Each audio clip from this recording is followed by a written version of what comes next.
অভ্র ওঠ। আব্বু দরজায় নক করতে করতে আমি ঘুমের ঘোরে। কি হলো আব্বু, এত রাতে ডাকো কেন? ডাকি কেন জানিস না? এখন রাত আর নেই, জলদি ওঠ, ভোর হয়ে এসেছে। হুম, তো কি হয়েছে? আর তোর কি মনে নেই আজ যে তুই কলকাতা যাবি? সাথে সাথে আমি চিংড়ি মাছের মতো তিরিং করে উঠে বসলাম। আর আমার মাথায় এলো, আরে হ্যাঁ, আমায় তো আজ কলকাতায় যেতে হবে। আমি এবার জি জি জি আব্বু। আচ্ছা, ওঠে ফ্রেশ হয়ে নে। হুম, আর তুমি ঘুমিয়ে পড়ো। আচ্ছা। এটা বলেই আব্বু চলে গেল। আমি ফোনের স্ক্রিন লাইটটা অন করতে দেখি বাজে এখন 3:45 মতো, আর বাস আছে 4টায়। আমি তাড়াতাড়ি ফ্রেশ হয়ে আব্বুর সাথে দেখা করে বাসার বাইরে চলে এলাম। এখনো 5 মিনিট বাকি, তাই শীতলদার দোকানের সামনে গিয়ে শীতলদাকে রাগাবো বলে, শীতলদা, তুমি এত ভোরে দোকান খোলার মানে কি? কোথায় একটা এত সুন্দর ভাবি আছে, তাকে নিয়ে একটু রোমান্স করবা, তা না, দোকান খুলে বসে আছে। শীতলদা এবার বাইরে এসে তুই আর কি বুঝবি, বাপের হোটেলে খাস তো। বাপের হোটেলে খাই তো বটে, তার সাথে লেকচারও ফ্রিতে খেতে হয়। আচ্ছা, চা খাবি? হুম, মন্দ হয় না, দাও। আর সিগারেট? না দাদা, আমি ওসব খাওয়া ছেড়ে দিয়েছি। শীতলদা এবার খুব হেসে আমায় খিল্লি করে, ভূতের মুখে রাম নাম। থাম বড় ভাই, থাম। ওই তো, বিশ্বাস করো না, তা কোথায় যাচ্ছিস এত ভোরে? একটা ফ্রেন্ডের বাসা। ফ্রেন্ডের বাসা নাকি? কোনো মেয়ে নিয়ে পালানো প্ল্যান আছে? দেখ কি যে তুমি বলো না। ওয়েট, আমি চা আনছি। ওকে, এবার দেখি আমি যে বাসে যাব সেই বাসটা আসছে। সো আমি হাত তুলতেই শীতলদা, এই চাটা তো খেয়ে যা। না না, বাস মিস হয়ে যাবে। এটা বলা মাত্রই বাসটা আমার সামনে এসে দাঁড়ালো। আমি বাসে উঠলাম আর একটা সিটে বসে পড়লাম। সাইডে একজন অবশ্য বসে আছে। আমি অতটা খেয়াল না করে বসে পড়লাম আর কানে ইয়ারফোন লাগিয়ে সিটে মাথাটা রাখলাম। ও হ্যাঁ, আমার পরিচয়টাই তো দেওয়া হয়নি। আমি হলাম অভ্র নীল। আমরা দুই ভাই। আমি হলাম বড় কর্তা, তবে নামেই আমি বড় কর্তা, বাট আমার থেকে ছোট কর্তা সব কাজেতে এক্সপার্ট। আর ভাবছেন আমার আব্বু কেন আমায় কষ্ট করে এত রাতে ডাকছিল? আম্মু তো ডাকতে পারতো। আরে ভাই, সবার কপালে আম্মু থাকে না। আজ থেকে 10 বছর আগে আমার আম্মু না ফেরার দেশে চলে গেছে আমাদেরকে ছেড়ে। ও হ্যাঁ, আমি এখন বেসিক করছি, মানে আব্বুর টাকা বরবাদ করছি। যা আমাদের রাজ্যের হাল মনে হয় না যে টিচিং করে টিচার হতে পারবো। তবুও আব্বুর শখ তাই করতে হচ্ছে। আমাদের তিনজন, মানে আব্বু, আমি আর আমার ছোট ভাই নিয়ে আমাদের ছোট্ট একটা সুখী পরিবার। আমরা দুই ভাই আব্বুর চোখে নয়নমণি, আব্বুর কলিজা। আমায় কলকাতা যেতে দিতেই চাইছিল না, অনেক কষ্টে মানিয়েছি। আমি এবার ব্যাগটা রাখার জন্য উঠলাম এবং সাইডে লাইট অন করা সুইচে হাত দিতেই কে যেন আমার পেটের কাছে একটা ছুরি রেখে, এই, একদম বাড়াবাড়ি করবেন না। যদি এতটুকু বাড়াবাড়ি করেছেন তো এখনই ঢুকিয়ে দেব। ভাই রে, ভয়েস শুনে তো মনে হচ্ছে একটা ইয়ং মেয়ের ভয়েস। আজকাল নাইটেও পকেট মারি হয় নাকি? শালা শুনেছিলাম পকেট মারা নাকি দিনেতেই বের হয়, বাট এখানে এখন, আল্লাহ আমায় বাঁচাও। আমি ব্যাগটা রেখে হাত দুটো উপরে তুলে নিলাম আর কাঁপতে কাঁপতে, দেখুন, আমি আপনাকে আমার সব দিয়ে দিচ্ছি, আমার মোবাইল, আমার পার্স, আমার ইয়ারফোন, আমার জামা প্যান্ট, বাট আমায় কিছু করবেন না। আমার মরতে যে অনেক ভয় লাগে। আমার এখনো বিয়ে হয়নি, বউয়ের সাথে বাসরাতও করা হয়নি, প্লিজ আমায় ছেড়ে দিন। পাশের সিটের পকেটমার মেয়েটা এবার খিলখিল করে হাসতে লাগলো। আবারও দেখি ছুরিটা খুঁচিয়ে, এই, আপনাকে কে পাঠিয়েছে বলুন, নয়তো এখানে আপনাকে প্রাণে মেরে ফেলবো। আমায় আবার কে পাঠাবে? আমি আমার বাসা থেকে আসছি। মেয়েটা এবার ভয়ে ভয়ে, দেখুন, মিথ্যা বলবেন না, আমি জানি আপনি আমায় মার্ডার করতে আসছেন। আমি এখন নিজের দিকেই তাকাচ্ছি আর ভাবছি, শালা নিজের মার্ডারের কথা শুনতে এত হাঁপিয়ে পড়ছি, আমি নাকি আবার অন্যের মার্ডার করতে আসবো। আমায় কি তাহলে কিলার ভাবছে নাকি? না না, আমি শুনেছিলাম এসব মেয়েরা নাকি ছলে বলে কৌশল করার জন্য অনেক কিছু কথা বলে। অব্র ভাই সবকিছু দিয়ে বাস থেকে নেমে পড়, তোর কলকাতা যাওয়া লাগবে না। যদি জীবন থাকে তো কলকাতা যাবি, বিয়ে করবি, আরো অনেক কিছু করবি। আমি এবার একটা হাত পিছনে নিয়ে গেলাম আমার পার্সটা বের করে ওনাকে দেওয়ার জন্য। এটা উনি নোটিশ করতেই, খবরদার, একদম না। যা শালা, কি চাই তাহলে? হঠাৎ বাসটা একটা ঝাঁকুনি দিতেই মেয়েটার হাতের ছুরিটা নিচে পড়ে গেল, আর সাথে সাথে আমি সুযোগ পেয়ে মেয়েটার দুটো হাত ধরে নিলাম। শালা, আজ আর একে ছাড়বো না। আমি এবার রেগে, কি এবার বাসের সবাইকে ডেকে বলবো যে আপনি একজন পকেটমার? মেয়েটার হাত ছাড়ানোর চেষ্টা করতে করতে, প্লিজ আমায় ভুল ভাববেন না, আমি কোনো পকেট মার না। তো কি শুনি, চোর নাকি ডাকাত? মেয়েটা এবার রেগে, দেখুন, যা তা বলবেন না। একে তো দোষ করেছেন, আবার তার উপর বাটপারি। আমি এবার মেয়েটার মুখের দিকে নোটিশ করতেই দেখি একটা ওড়না দিয়ে মেয়েটা নিজের মুখটাকে ঢেকে রেখেছে। আমি এবার কড়া চোখে, কি রোহিঙ্গা নাকি মুখ ঢেকে রাখছেন এভাবে? আপনি কে যে আপনাকে বলতে যাব? হাত ছাড়ুন বলছি, নয়তো আপনি বাঁচবেন না কিন্তু। কেন বাঁচবো না? আপনি কি কসাই নাকি যে আমায় মেরে ফেলবেন? আমি এখনো দাঁড়িয়ে আছি ওর হাত দুটো ধরে। হঠাৎ বুঝতে পারলাম আমার গিয়ার বক্সের ফিউজ উড়িয়ে দিল কেউ। আমি আমার গিয়ার বক্সের দিকে লক্ষ্য করতেই দেখি মেয়েটা ক্যাপ করে আমার ওখানে একটা লাথি মেরেছে। আমি যন্ত্রণায় মেয়েটার হাত ছেড়ে দিয়ে মেয়েটার থেকে লুকিয়ে ওখানে হাত দিয়ে, উফ, মরে গেলাম গো, পেতনিটা আমার আর ছেলে হতে দেবে না গো, এটা বলে বসে পড়লাম আর সিটে মাথা রাখলাম আর যন্ত্রণায় আহ উহ করতে থাকলাম। অবশেষে হালকা একটু যন্ত্রণা কমলো। এখন দেখি মেয়েটা ছুরি নিয়ে আমায় কোনো রকম ভয় দেখাচ্ছে না। মেয়েটা জানালার দিকে তাকিয়ে আছে, আমি রাগে ওর দিকে তাকিয়ে আছি। একবার বাস থেকে নামতে দে, তোকে আমি দেখে নেব। জানালার হাওয়াতে মেয়েটার ওড়নাটা আমার মুখের উপর পড়তেই আমি আরো রেগে, নিজের জিনিস সামনে রাখতে পারেন না? এটা বলেই আমি ওড়নাটা আমার মুখ থেকে সরালাম আর মেয়েটাও আমার দিকে রাগি লুকে তাকিয়ে, সরি বলছি তো। ভাইরে, মেয়েটার মুখের দিকে আমি প্রথমবার তাকাতেই পুরাই ক্রাশ। আমার মনের গিটারটা টুং টুং করে বাজতে লাগলো। আহা, শালা একটা পকেট মার এত সুন্দরী হবে বলে আমি ভাবতেও পারিনি। ঘোলাটে দুটো চোখ, চোখের উপর নিচে কাজল মাখানো হালকা, নাকে একটা নাক ছাবি আর দুটো গালে শুধু রাগের ছাপ। হাওয়াতে ওর চুলগুলো এবার আমার মুখের উপর পড়তে লাগলো। আমি তো পুরাই হারিয়ে গেলাম। আমার মুখ থেকে পকেট মাররাও এত সুন্দরী হয় আমি ভাবতেও পারছি না। মেয়েটা এবার ওড়নাটা আমার হাত থেকে কেড়ে, আমি কোনো পকেট মার নই। অব্র পকেট মার হোক আর যেই হোক, বউ যদি বানাস একেই বানাস ভাই। উফ, পরিটা মনে হচ্ছে, ও রূপ দেখতেই থাকি। আমি হালকা হেসে, বুঝলাম আপনি তো পরি। না, আমি সেটাও না, আমি একজন সাধারণ মেয়ে। হুম, আমার তো মেয়ে বলে মনে হচ্ছে না। মানে? আমার তো মনে হচ্ছে আপনি স্বর্গ থেকে নেমে আসা কোনো এখন পড়ি। মেয়েটা হালকা হেসে চুল গুটিয়ে কানের মাথায় উপরে রাখতেই, হাই হাই হাই, আমি আরো ফিদা হয়ে গেলাম। বুকের বাম পাশে হাত দিয়ে মেয়েটার দিকে তাকালাম আর ওই মেয়ে, ক্রাশ খেয়েছি, হয় নাম্বার দেন নয়তো টাকা দেন। মেয়েটা এবার ব্যাগে হাত ঢোকালো, সাথে সাথে আমার মনে লাড্ডু ফুটতে লাগলো। এই রে অভ্র, তোর ভাগ্য খুলে গেছে রে, প্রথম চান্সে মেয়ে নাম্বার দিবে বলে ফোন বের করছে। আহা, আজ মনে কি আনন্দ। এবার দেখি মেয়েটা ব্যাগ থেকে হাত বের করে আমার হাতের উপরে কি যেন একটা রাখলো। আমি হাতের দিকে তাকাতেই দেখি শালা একটা 1 টাকার কয়েন। আমি মেয়েটার দিকে অসহায় চোখে তাকালাম আর বুঝলাম এই মেয়ে এত সহজে চিপে উঠবে না, একে চারা দিয়ে তুলতে হবে। মানে বুঝতেই পারছে না আমার কাছে তো নিনজা টেকটিকের গোডাউন আছে, সো ইউজ করা যাক। এই 1 টাকা আমার কাছে 1 কোটি টাকার থেকেও বেশি দামি। কেন? কারণ এই কয়েনটা যে তোমায় স্পর্শ পেয়েছে।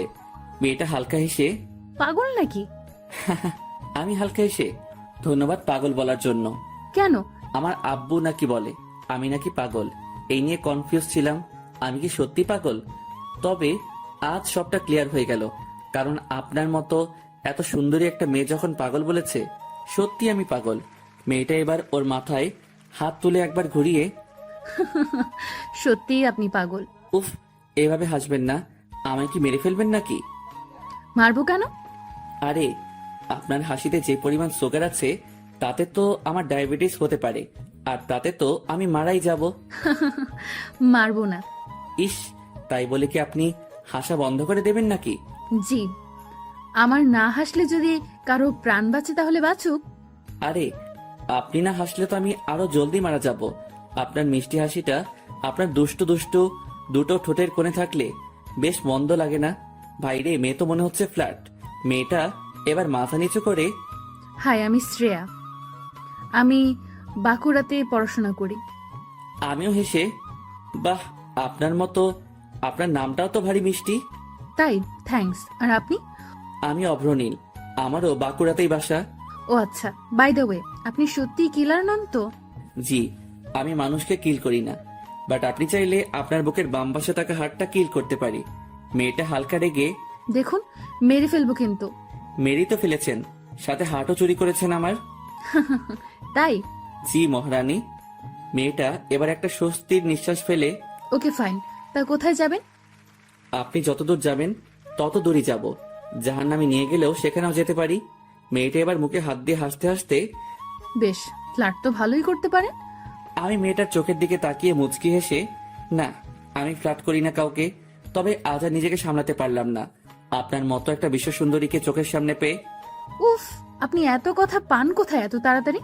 আরে, সামনে একটা রূপের সাগরে রূপের বর্ণনা দিতে কোনো কথা ভাবা লাগে না, আপনাকে দেখে এমনিতে সব বেরিয়ে আসে। মেয়েটা এবার ব্যাগে হাত ঢুকিয়ে একটা চকলেট বের করে মুখে দিল আর আমার দিকে একবার তাকালো। আমি ভাবলাম হয়তো আমায় দেবে, কিন্তু না, শালা মহাকিপ্টে একাই গদগদ করে গিলে নিল মাইরি। ওই, আপনি না পুরাই আপনার হাতের ওই চকলেটের মতো। মানে? আপনি এতটাই কিউট যে কেউ আপনাকে দেখলে আপনাকে কাছে পেতে মন চাইবে। তাই? এই যে আপনি এত আমায় ফ্লার্ট করছেন, এটা যদি ভাইয়া জানে তাহলে আপনি আর প্রাণে বাঁচবেন না। আমি হালকা হেসে বুকের বাম পাশে হাত রাখলাম আর মেয়েটার দিকে তাকিয়ে, প্রিয়, তোমায় ভালোবেসে ফেলেছি প্রথম দেখাতেই। যদি চাও তো তোমার জন্য পুরো দুনিয়া ঘুরতে পারি। যদি চাও তো ওই উপরওয়ালার কাছে তোমায় পেতে পারমিশনও নিয়ে আসতে পারি। যদি চাও তো তোমার জন্য চাঁদ তারাও আনতে পারি। আর তোমার ভাইয়া তো দূরের কথা। মেয়েটা হালকা হেসে, কোথায় যাবেন আপনি? Kolkata salt lake. আমিও ওখানেই যাচ্ছি। ও মা, তাই নাকি? আমি হালকা হেসে, জি। আচ্ছা, আমায় তুমি বিয়ে করবা? শখ কত? বুঝলাম, লর্ডস অফ লাভ। মেয়েটা আবারও হেসে হেসে কপালে হাত দিয়ে, উফ, আপনি এমন কেন? কেমন শুনি? জানি না। আচ্ছা, আমি আপনাকে বিয়ে করতে পারি। আমায় ভাইয়া রিসিভ করতে আসবে স্ট্যান্ডে। যদি ভাইয়াকে মানাতে পারো আমিও রাজি তাহলে। সত্যি? জি, এখন চুপ করে থাকো আর আমায় একটু শান্তিতে থাকতে দাও। আমি এবার মুখে হাত দিয়ে, ওকে চুপ। মেয়েটা এবার সিটে মাথা রাখলো আর চোখ দুটো বন্ধ করলো। উফ, মন তো চাইছে মেয়েটার মাথায় হাত বুলিয়ে দিতে। মেয়েটাকে এত কাছের কেন করতে মন চাইছে, তাও আবার একজন পকেট মারকে। সকাল 7:30 দিকে বাস স্ট্যান্ডে পৌঁছালাম। আমি এবার শ্রেয়াকে ডাকতে লাগলাম, শ্রেয়া, ওই শ্রেয়া। ও এবার চোখ খুলে, বাস স্ট্যান্ডে এসে গেছি তো, এবার উঠো। ওকে। এবার আমরা বাসের বাইরে নেমে এলাম। সামনে তাকাতেই দেখি একদল গুন্ডা আমাদের দিকে হেঁটে হেঁটে আসছে, হাতে ছুরি বড় বড়। কি ব্যাপার, এদিকে আসছে কেন? শ্রেয়া ছুটে গিয়ে ওই দলের সর্দারকে জড়িয়ে ধরলো আর চিৎকার করে, কেমন আছো ভাইয়া? সর্দারটা হেসে হেসে কি যেন বলল। তার মানে সর্দারের বোন এটা। এই মরেছে, আমি কাকে ঘাটিয়েছি? শালা অভ্র, তুই খুন হয়ে যাবি, কেটে পড় মানে মানে, এই শহর ছেড়ে দে। এবার দেখি শ্রেয়া আমার দিকে আঙুল তুললো। ও ভাই, ও ভাই, এ মেয়ে করে কি? শালা বলেও বলেছে নাকি এর মধ্যেই। দলটা দেখে এবার রাগি মুডে আমার দিকে এগিয়ে আসছে। আব্বু গো, তোমার আজ একটা প্রদীপ মনে হয় আর একটু পরে নিভে যাবে। ভাগ অভ্র ভাগ। আমি এবার দৌড় দিতে যাব, ঠিক তখনই ওই দলের সর্দার গম্ভীর হয়ে, এই ছেলে দাঁড়াও। ভাইরে, আজ আমি খতম। আমি না শোনার ভান করে চলতে লাগলাম আবারও। এই তোকে দাঁড়াতে বলছি না? আমি সাথে সাথে দাঁড়িয়ে পড়লাম। শালা, কপালে ঘাম জমে আসছে, বুকের ভেতর ঢিপ ঢিপ শব্দ হচ্ছে। আমি এবার পিছন ফিরে, জি, কিছু বলবেন আমায়? এবার দেখি শ্রেয়াকে ডাকলো। শ্রেয়া কাছে আসতেই, বোন, এই কি সেই ছেলে? ভাইরে, আমি আজ শেষ। কেন যে শুধু শুধু নিজের বাস নিতে গেলাম। শ্রেয়া এবার ঘাড় নেড়ে, জি ভাইয়া। শ্রেয়ার ভাইয়া এবার গম্ভীর হয়ে আমার ক্লোজে এলো। ভাইরে, আমার এবার প্যান্ট ভিজে যাওয়ার অবস্থা। আমি ভয়ে থরথর করে কাঁপছি। আল্লাহ, বাঁচাও আমায়, বাঁচাও প্লিজ। আমি চোখ বন্ধ করে আল্লাহকে ডাকতে লাগলাম। তারপরে বুঝলাম আমার কাঁধের উপরে হাত রেখেছে ওর ভাইয়া, মানে শ্রেয়ার বড় ভাই। এ কি রে, আমার ডান কাঁধে হাত রেখেছে, মানে আমার হাতটা কাটবে নাকি? অব্র, নিজের দোষটা স্বীকার করে নে, যদি হাতটাকে বাঁচানোর ইচ্ছা আছে তো। তাই 2 হাত জোর করে ওর ভাইয়ার সামনে, প্লিজ আমার হাত কাটবেন না, আমি তো ভাত খেতে পারবো না, আর বাম হাত দিয়ে আমার ভাত খাওয়ার অভ্যাস নেই। প্লিজ শ্রেয়ার ভাইয়া। এবার মাথা চুলকাতে চুলকাতে পাগলা নাকি তুই? আমি ভয়ে ভয়ে, জি ভাইয়া আমি পাগল, আমায় ছেড়ে দিন প্লিজ। শ্রেয়া আমার দিকে তাকিয়ে মুচকি মুচকি হাসছে। আমি দেখলাম, শালা আজ পর্যন্ত কাউকে দেখলাম না যে কাটা ঘায়ে নুনের ছিটা না দিয়েছে। শ্রেয়ার ভাই এবার ধন্যবাদ আমার বোনকে গার্ড দিয়ে আনার জন্য। এটা বলে শ্রেয়ার ভাইয়া চলে গেল আমার সামনে থেকে।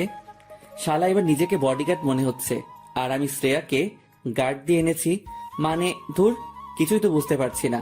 আমি দাঁড়িয়ে দাঁড়িয়ে এসব ভাবছি, হঠাৎ আমার সামনে এসে দাঁড়ালো তামিম, মানে আমার সেই ফ্রেন্ড যার বাসায় ওঠার কথা ছিল। এই তুই এখানে দাঁড়িয়ে কেন? আর কাল রিসিভ করিসনি কেন? আমি ওর কথা শুনে ধ্যান ভঙ্গ করে, জি দোস্ত কিছু বলছিলি? তামিম এবার আমার হাতে হাত রেখে, তুই ঠিক আছিস তো? আমি এবার কপালের ঘাম মুছে, হ্যাঁ আমি ঠিক আছি। আচ্ছা, তোদের শহরে কি মাফিয়া থাকে নাকি? হ্যাঁ, সব শহরেই তো থাকে, তুই জানিস না? হ্যাঁ জানি, তবে তোদের এখানে গুলো বড্ড বেশি ভয়ঙ্কর। কি যে বলিস না, তুই কি ওদের সামনে পড়ছিলি নাকি? পড়েছিলি মানে? পড়ে গিয়ে বেঁচে গেছি। জানিস তো কি হয়েছে? আচ্ছা আগে বাসায় চল, নেক্সট ডে হাত মুখ ধুয়ে তোর কাণ্ড কারখানা শুনবো।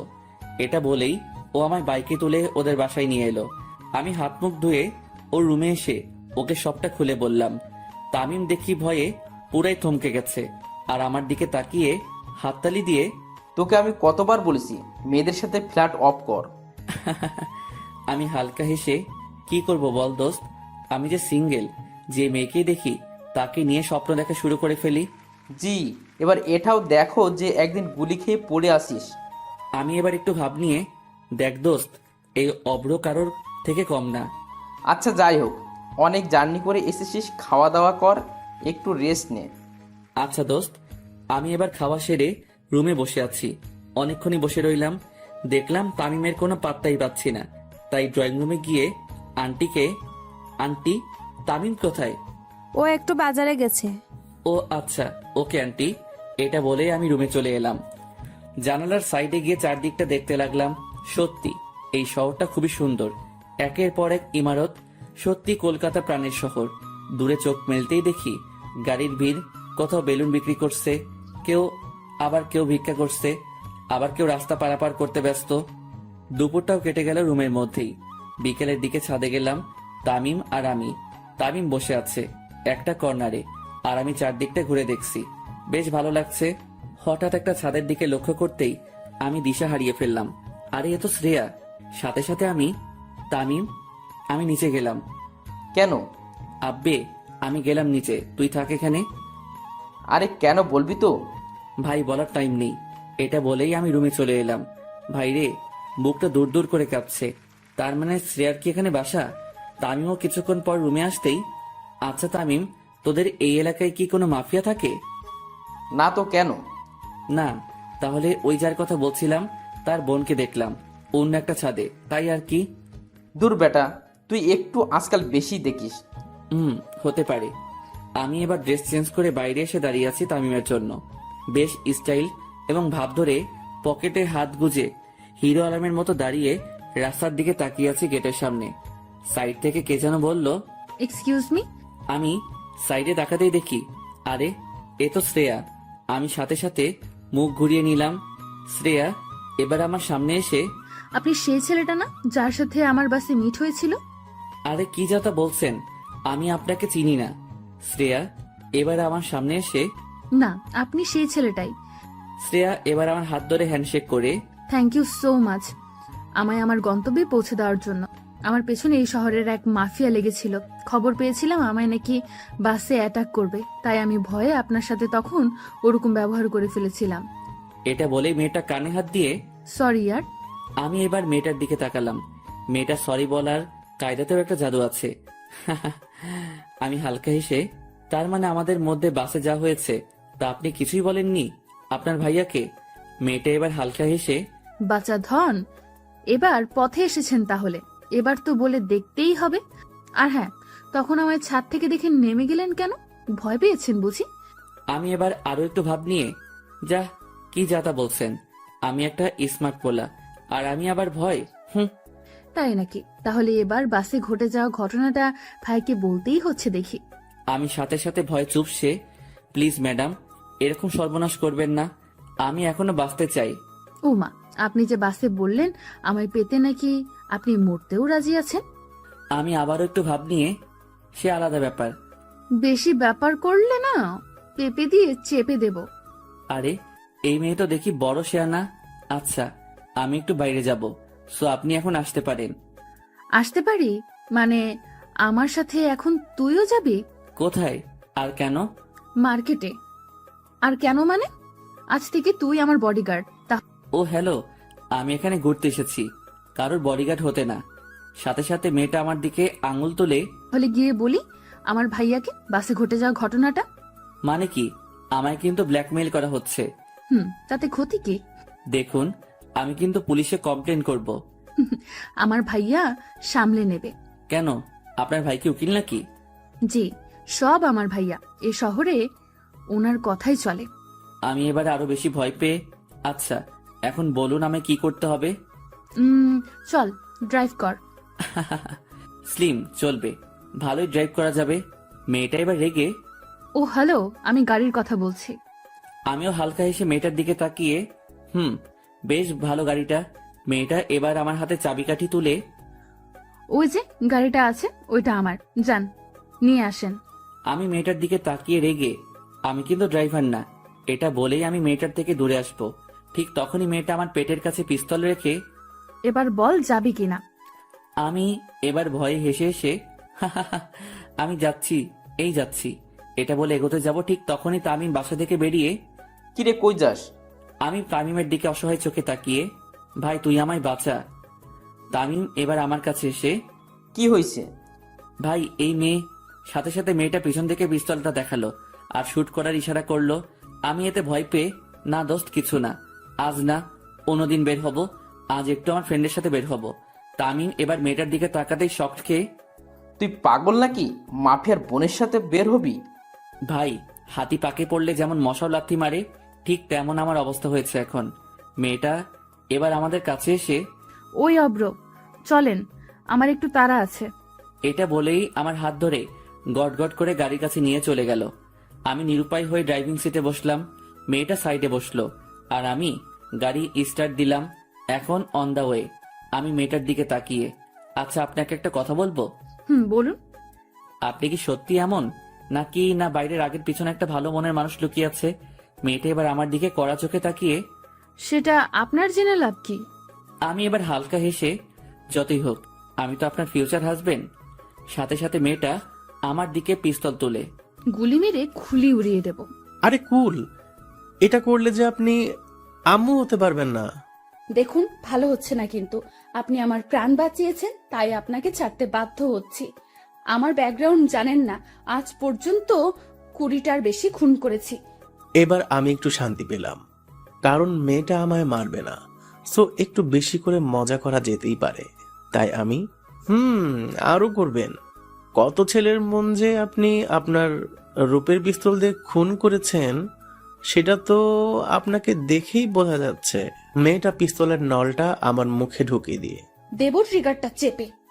আমি ভয় না পেয়ে শ্রেয়ার দিকে তাকালাম, আর মিটি মিটি চোখে তাকাতেই ও দেখি পিস্তল সরিয়ে ওর সিটে গিয়ে বসলো। শ্রেয়া এবার আমার দিকে তাকিয়ে হালকা হেসে, আচ্ছা, আপনার ভয় করে না মৃত্যুকে? জি ভয় করে অনেক, তবে আপনার হাতে মরতে আমার এতটুকু ভয় করবে না। তাই নাকি? এভাবে কত মেয়েকে নিচের জালে ফাঁসিয়েছেন শুনি।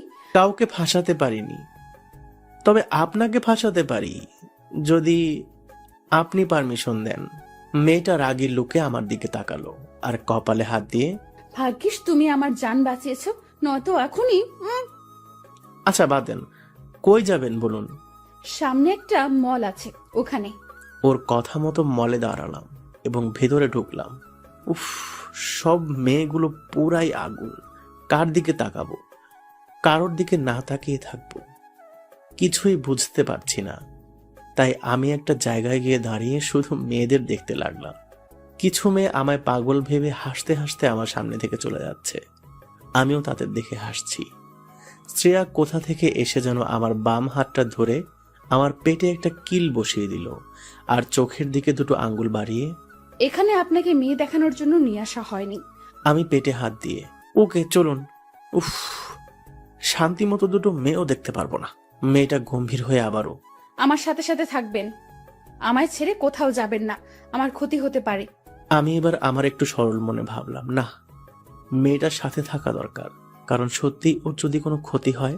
শ্রেয়া এখন ড্রেস চুজ করছে আর একটা ড্রেস নিয়ে ট্রায়াল রুমের দিকে এগোচ্ছে। আমিও পিছনে পিছনে গেলাম। শ্রেয়া ট্রায়াল রুমে ঢুকলো, তখনই আমার মাথায় এলো যদি ভিতরে কোনো ক্ষতি হয় ওর। তাই আমি ট্রায়াল রুমের দরজাটা বন্ধ না করতে দিয়ে ওয়েট, এটা বলেই আমিও ভিতরে ঢুকে গেলাম এবং দরজা বন্ধ করে হাত গুটিয়ে দাঁড়িয়ে রইলাম। শ্রেয়া দেখি আমার দিকে খুব রেগে তাকিয়ে আছে। আমি এবার মাথা চুলকাতে চুলকাতে, কি হলো, চেঞ্জ করুন। শ্রেয়া আমার দিকে তাকিয়ে, আর ইউ ম্যাড? নো। আরে চেঞ্জ করবেন তো নাকি? আমি আপনার সামনে। হ্যাঁ, আপনাকে তো আমি গার্ড দিচ্ছি। মেয়েটা কি করবে না করবে ভেবে পাচ্ছে না, তাই আমার সামনে এলো। আমার শার্টের কলারটা ধরে, তুই আমার বর না যে ট্রায়াল রুমে তোকে নিয়ে রোম্যান্স করব, যা বের হ। সাথে সাথে কে যেন দরজা ঠেলে ভেতরে ঢোকার চেষ্টা করতেই আমি ওর উপর পড়ে গেলাম। ভর সামলাতে না পেরে আমার ঠোঁট দুটো ওর ডান গালে স্পর্শ হলো। শ্রেয়া এবার আমায় ওর উপর থেকে ফেলে দিয়ে আমার গালে দুটো থাপ্পড় দিল আর আমার দিকে তাকিয়ে, ড্যাম ইট, বেরিয়ে যান। আমি গালে হাত দিয়ে চুপচাপ বাইরে গাড়ির কাছে চলে এলাম। শ্রেয়া শপিং না করে সোজা গাড়ির কাছে এলো এবং আমার দিকে ঘৃণার চোখে তাকালো এবং গাড়ির বাম সাইডে গিয়ে বসলো। আমি কোনো কথা না বলে ড্রাইভিং সিটে বসলাম। গাড়ির স্টার্ট দিয়ে রাস্তার উপরে উঠলাম। কোথায় যাব এখন আমরা? বাসায়। আপনার কই বাসা? আপনি যেখানে এসে উঠেছেন তার সাইডেই। ও আচ্ছা। এটা বলেই ও মুখ ঘুরে নিল জানালার দিকে। আমিও আর কোনো কথা না বলে সোজা বাসার কাছে গাড়ি নিয়ে এসে গাড়ি থেকে নেমে চলতে শুরু করলাম। তখনই মনে হলো আমার সবটা জানানো উচিত, কারণ তখন তো ভুলটা আমার ছিল। তাই আমি, এই যে শুনছেন ম্যাম? মেয়েটা গম্ভীর হয়ে আমার দিকে তাকিয়ে, ইয়েস। বলছি যে, কোনো কথা না গো। আমি এবার মাথা নিচু করে, প্লিজ আমার কথাটা শুনুন। তখন আমি ইচ্ছা করে আপনার উপর পড়তে চাইনি। ট্রায়াল রুমের দরজায় কেউ ধাক্কা দিয়েছিল, তাই আমি আপনার উপরে পড়তে বাধ্য হয়েছিলাম। যতটা খারাপ আমায় ভাবছেন আমি কিন্তু ততটা না। এটা বলেই আমি মুখ ফিরিয়ে তামিমদের বাসায় এসে ঢুকে গেলাম। রুমে এসে বসে আছি। তামিম নাকি একটু কাজে বাইরে বের হয়েছে। আমি বিছানায় বসে আছি কপালে মোবাইলটা রেখে। মনে হচ্ছে ভুলটা আমারই। কোনো মেয়ের সাথে আমি কেন? যে কোনো ছেলে এরকম ব্যবহার করলে সত্যিই দোষী মনে হবে। নিজেকে খুব গিল্টি ফিল করছি। এখন বাজে প্রায় 8:30টার মতো।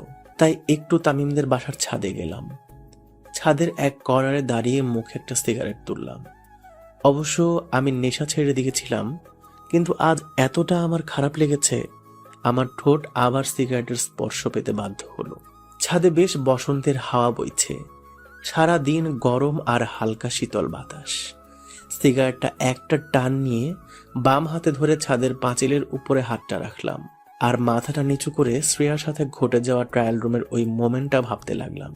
ছি, নিজেকে আমি কন্ট্রোল করতে পারলাম না। চিলেকোঠায় একটা লাইট জ্বলছে, তামিমদের বাসায় আরো অবশ্য জ্বলছে অন্যদের বাসাতেও। আমি লাইটের চারিদিকে তাকাচ্ছি আর এক সময়ে মাথাটা উঁচু করে ছাদের পাঁচিলে গা হেলিয়ে দাঁড়িয়ে রইলাম। আমি ভুলেই গেছি যে আমার হাতে সিগারেটটা জ্বলানো আছে বলে। অন্ধকারের মধ্যেই কে যেন আমায় ডাকতে লাগলো। আমি বুঝতে পারলাম না কে আমায় ডাকছে এই টাইমে। আমি কোনো রকম মনোযোগ না দিয়ে চুপচাপ দাঁড়িয়ে রইলাম কিছুক্ষণ। একসময় আমি চাঁদের দিকে তাকিয়ে আছি এবং চাঁদের রূপ দেখছি। হঠাৎ আমার কাঁধে কে যেন টাচ করলো। আমি মাথা ঘোরাতে দেখলাম শ্রেয়া আমার কাঁধে হাত রেখে আমার দিকে তাকিয়ে আছে, কেমন একটা দৃষ্টিতে যেন। আমি মাথা নিচু করে, আপনি এখানে? শ্রেয়া এবার হাত দুটো গুটিয়ে ঠোঁটের উপর ঠোঁট চেপে, জি, কোনো সমস্যা? আরে সমস্যা কেন হবে, আপনাদের এলাকা।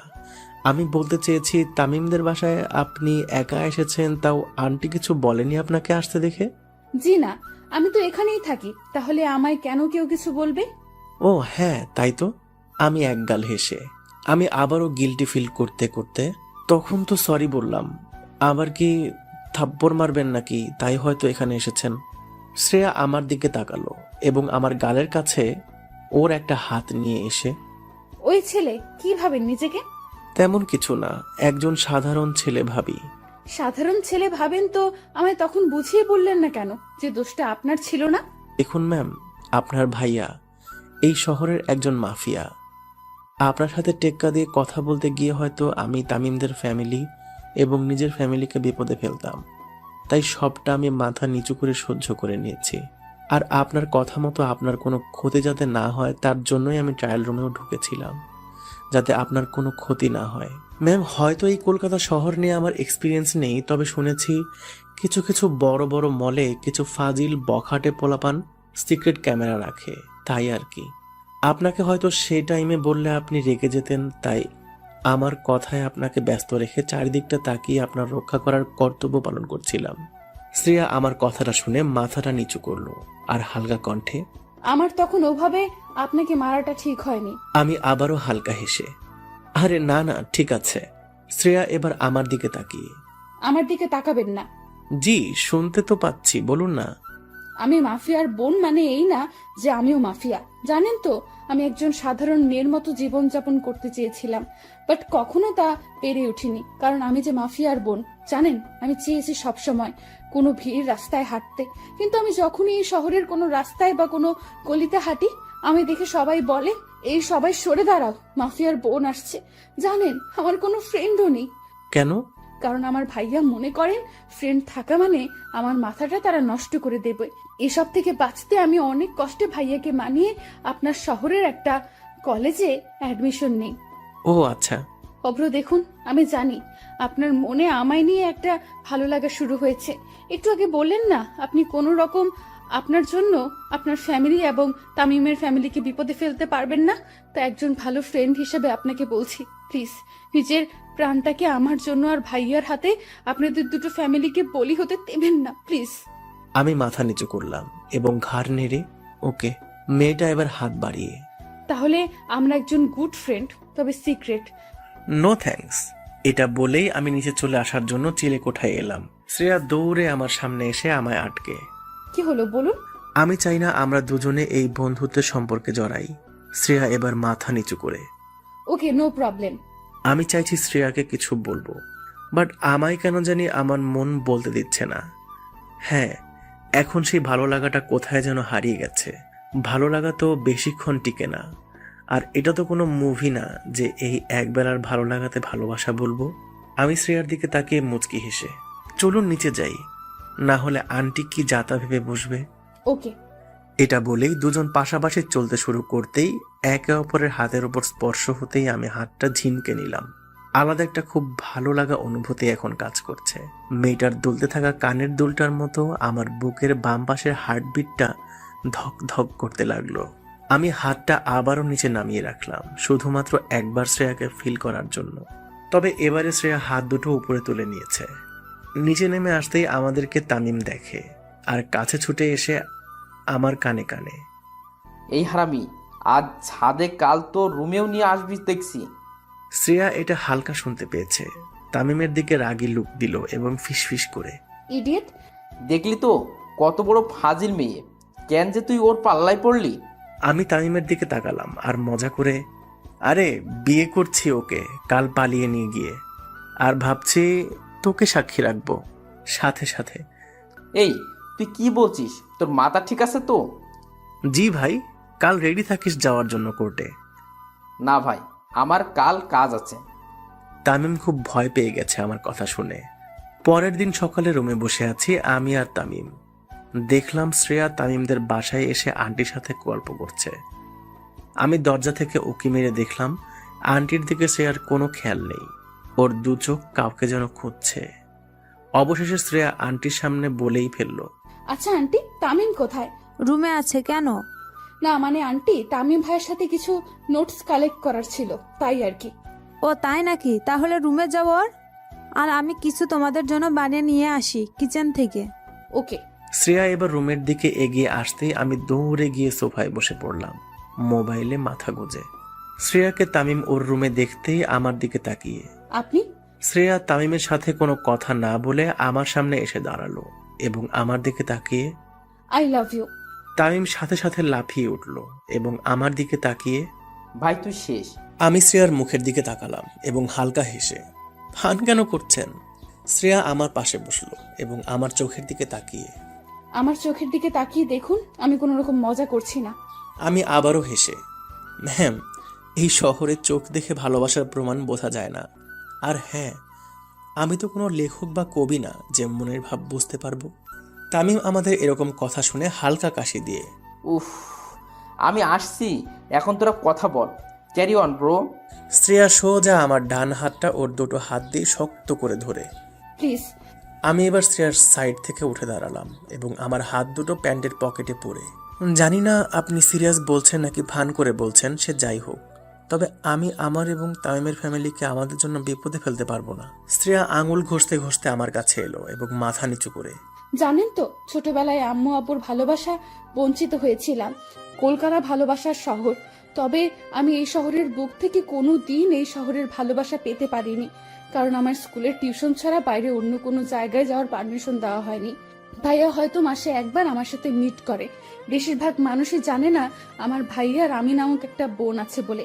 নিজের প্রাণ রক্ষার জন্য আমি এখানে আমার আঙ্কেলের বাসায় উঠেছি। যেদিন আপনি আমার সাথে বাসে ওরকম ভাবে মজা করে কথা বলছিলেন, সেদিন আমার মনে হয়েছিল আমার ধোঁয়াশা ভোরের শিশির বিন্দু কণা আপনি, যার স্পর্শ পেলে আমি নিজেকে অনেক ধন্য হব। ছোট থেকে ভালোবাসা ঠিক মতো পেয়ে উঠতে পারিনি এবং কারোর সাথে কখনো এতটা টার্চে গিয়ে মিশতেও পারিনি। তাই পুরোটা না বলে মাথা নিচু করে নিল। আমি ওর সামনে ঝুঁকে, আচ্ছা আমি দেখছি, আমায় ভাবতে দিন কিছুটা সময়। যদি আপনার ভাইয়া জানতে পারে তাহলে আমায় কেলানি দিয়ে বৃন্দাবন পাঠিয়ে দেবে। শ্রেয়া এবার আমার কাছে এসে, আচ্ছা অব্র, আমার কেমন লাগে তোমার? একদম বাজে। শ্রেয়া এবার গাল ফুলিয়ে, ও, এবার বুঝলাম কেন আমায় ভালোবাসতে চাচ্ছেন না। সব ছেলেরা শুধু মেয়েদের সৌন্দর্যকেই ভালোবাসে। আমার ফ্রেন্ডরা সবাই ঠিকই বলতো। আমি এবার হালকা হেসে শ্রেয়ার চোখের দিকে তাকিয়ে, তোমায় বাজে বলেছি মানে এই নয় যে তুমি বাজে দেখতে। তোমায় এজন্যই বলেছি যে কখনো তুমি তোমার এই পবিত্র দেহের সৌন্দর্য নিয়ে কারোর সামনে অহংকার করার সুযোগ পাবে না। যদি আমায় ভালোবেসে থাকো, সো আমার এই কথাটা তখন মনে পড়বেই। শ্রেয়া আবারও মাথা নিচু করে, এই, আপনি এত সুন্দর করে কিভাবে কথা বলেন? আপনার প্রেমে যে কোনো মেয়েই পড়ে যাবে 2 দিন কথা বললেই। মেয়েটা আমার এত কেন ক্লোজ হচ্ছে? আমি মেয়েটার কাছ থেকে দূরে যাওয়ার ট্রাই করছি এখন। ওর সাথে আমার এখন প্রতিটা কথা শুধু ওর মন রাখার জন্য বলতে হচ্ছে। আমি কি সরাসরি না করে দেব? না না, এটা করা যাবে না, কারণ ছোট থেকে মেয়েটা ভালোবাসা পায়নি। হয়তো অনেক কষ্ট পেয়েছে বা এখনো পায়। যাক, কিছুক্ষণ খুশি তো দিতে পারি, তারপর না হয় ওকে সত্যিটা জানিয়ে দেব। তাই যদি 2 দিন কথা বলে মেয়েরা প্রেমে পড়তো তাহলে আজ আমি নোবেল পেতাম। হো, তাই নাকি? তার মানে কত মেয়ের সাথে কথা বলো শুনি? আরে আরে, এত রাখছো কেন? সরি, তুমি বলে ফেললাম। ইটস ওকে, তুমি বলতে পারেন। আর হ্যাঁ, আমার রাগার কারণ যদি আপনি বুঝতেন তাহলে আজ আমাদের এই 2 পায়ের দূরত্ব থাকতো না। ওমা, তাহলে বুঝে 4 পা থাকতো। শ্রেয়া এবার কড়া চোখে আমার দিকে তাকিয়ে, এই বুকে তোমায় চাপটে ধরতাম। তাই নাকি? আমি এবার ওর থেকে মুক্তি পাওয়ার জন্য, আচ্ছা শ্রেয়া, আমি একটু এখন ওয়াশরুমে ঢুকবো, তুমি কি রুমে থাকবে? শ্রেয়া গালে হাত রেখে, না, এখন না, তবে যখন তোমার দুষ্টু বউ হয়ে উঠব তখন ওয়াশরুমের পাশে দাঁড়িয়ে টাওয়ালটা ধরিয়ে দেব। তখন এটা হবে আমার ডিউটি। এটা বলেই মুচকি মুচকি হাসলো।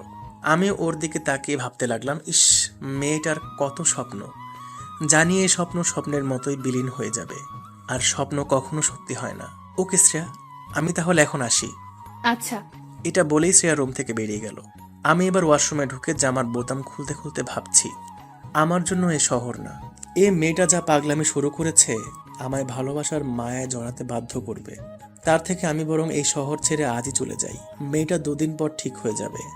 এটা ভালোবাসা না, শুধুমাত্র একটা ভালো লাগা, যা আমারও লেগেছিল শ্রেয়াকে দেখে। কিন্তু বাস্তব বোঝা মাত্রই সে ধারণাগুলো খোলা আকাশের মেঘের মতো বিলীন হয়ে গেছে। আমি ফ্রেশ হয়ে বাইরে বেরিয়ে এসে রুমে বসলাম। তামিম দেখে আমার দিকে খুব কড়া চোখে তাকিয়ে আছে। আমি মাথাটা উপরের দিকে রেখে জোরে জোরে শ্বাস ফেলতে লাগলাম এবং তামিমের দিকে একটা টাইমে তাকিয়ে, দোস্ত, আমি বিকেলে চলে যাবো রে। তামিম আমার দিকে তাকিয়ে, তোর মাথা ঠিক আছে তো? তুই এই এসেছিস মাত্র 2 দিন, আর তুই যাবি বললেই আমি যেতে দেব? তুই কিভাবে ভাবছিস এটা? মামা বোঝার ট্রাই কর, আমার জন্য তোরা বিপদে পড়তে পারিস। তোর জন্য মানে? আরে ওই যে শ্রেয়া যা পাগলামি শুরু করেছে, আমি তো ওকে লাভ করি না। আর কেননা আমার কাছে আমাদের ফ্যামিলি বড়। তামিম এবার আমার কাছে এসে আমার কাঁধে হাত রেখে, জীবনে কারোর প্রতি এতটুকু তোর মনে ফিলিংস এসেছে, তাকে আপন না করে চলে যাবি? আরে ভাই, এটা তো কলকাতা, এখানে বস্তাভর্তি ভালোবাসাও মেলে, আবার প্রাণ ভরানো ঘৃণাও মেলে। তুই ভালোবাসা পেয়েছিস এই শহরের বুকে, তুই না নিয়ে কিভাবে যাবি? আমি এদিকটা সামনে নেব। তুই যদি বলিস আমাদের ছাত্র সংসদকে ডাকবো তোদের জন্য। আমি হালকা হেসে মাথা নেড়ে, মামা আমি চাই না এসব। তুই হয়তো ভালো জানবি মাফিয়া কতটা শক্তিশালী। তামিম আবারও ঘাড় নেড়ে, সে যাই হোক, তুই এখন এখান থেকে এক পাও নড়বি না। আমারও মন চাইছে না ছেড়ে যেতে। মেয়েটার মায়ায় একটু হলেও জড়িয়ে পড়েছি। আমরা সিঙ্গেল পোলাপান, আমাদের সাথে কেউ দুদিন মেসেঞ্জারে ভালোভাবে কথা বললেই তার প্রতি ভালো লাগা শুরু হয়ে যায়। আর এটা তো ফেস টু ফেস। তবুও আমি মনের কষ্ট চেপে, আমি আবার আসবো দোস্ত, মাস 3 পর। তখন এদিকটা সব ঠিক হয়ে যাবে। প্লিজ দোস্ত, আমার যেতে মানা করিস না। তামিম এবার অভিমানী মুখ নিয়ে, তোর ইচ্ছা। এটা বলেই ও আবার বিছানায় গিয়ে বসলো। বুঝলাম ছেলেটা রাগ করেছে। আমি তামিমের দিকে তাকালাম আর ভাবতে লাগলাম ছেলেটা কত জেদ করে আমায় বাসা থেকে ওর বাসায় নিয়ে এসেছে। ওর শখ ছিল আমায় এই শহরটা ঘুরিয়ে দেখানো, তবে পসিবল হলো না। দুপুরে লাঞ্চ সেরে আমি লাগেজ নিয়ে বাইরে বের হয়ে এলাম। এখন বাইরে প্রচুর রোদ, কেউ কোথাও নেই, আর শ্রেয়াও দেখতে পাবে না। তামিম গোমরা মুখ নিয়ে বাইক নিয়ে দাঁড়িয়ে আছে। আমি হেসে হেসে, আরে পাগলা, আমি তো আবার আসবো। না, তোকে আর আসতে হবে না, তোকে ফেলে দিয়ে আসি বাস স্ট্যান্ডে। আমি এবার আন্টি আঙ্কেলের সাথে দেখা করে তামিমের বাইকে উঠলাম এবং বাস স্ট্যান্ডে এসে বাসে উঠলাম। বাসের জানালার ধারে সিটে বসলাম। জানালার দিকে মন খারাপ করে তাকিয়ে আছি।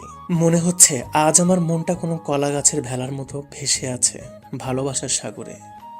ডুবতে চাইলেও ফ্যামিলি আমায় বাধ্য করছে আমি যেন না ডুবি। আর মেয়েটা তো একটা চাতক পাখির মতো ভালোবাসার তৃষ্ণা মেটাতে আমার থেকে কিছুটা ভালোবাসা চেয়েছিল, কিন্তু আমি স্বার্থপরের মতো মেয়েটার দিকে মুখ ফিরিয়ে চলে এলাম।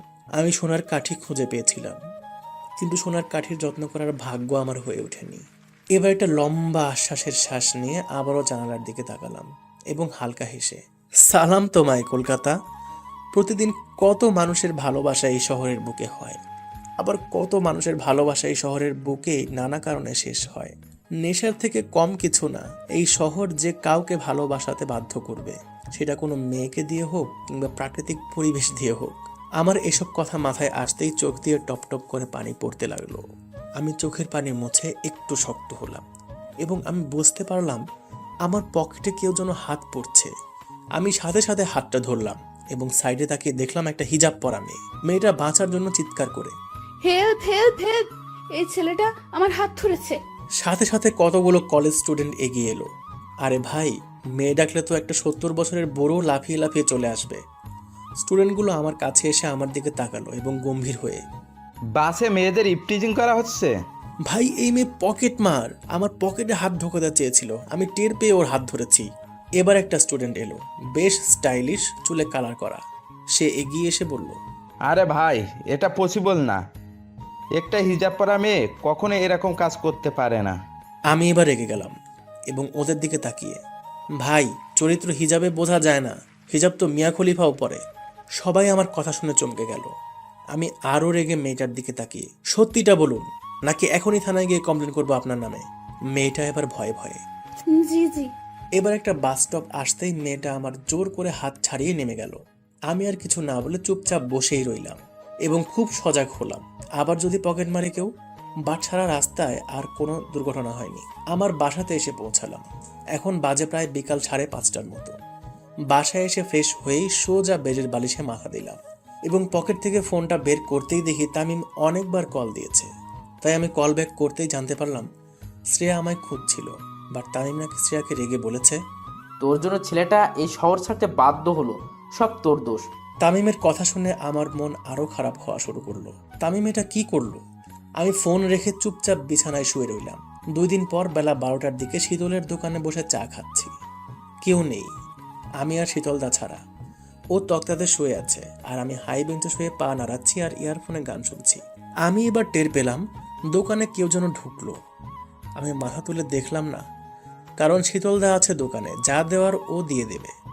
আমি চোখ বন্ধ করে শ্রেয়া ঘোষালের চল রাস্তায় সাজি ড্রাম লাইন আর কবিতায় ছুঁয়ে কাঁপলে আহা উত্তাপ কত সুন্দর তুই থার্মোমিটারে মাপলে হিয়া টুপটাপ জিয়া নস্টাল মিছে কুয়াশায় ভেজা দিন আমি ভুলে যাই কাকে চাইতাম আর তুই কাকে ভালোবাসতিস।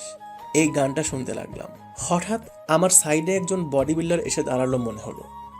আমি চোখ দুটো খুলে উপরের দিকে করতেই সর্বনাশ, শ্রেয়ার ভাইয়া এখানে কি করে?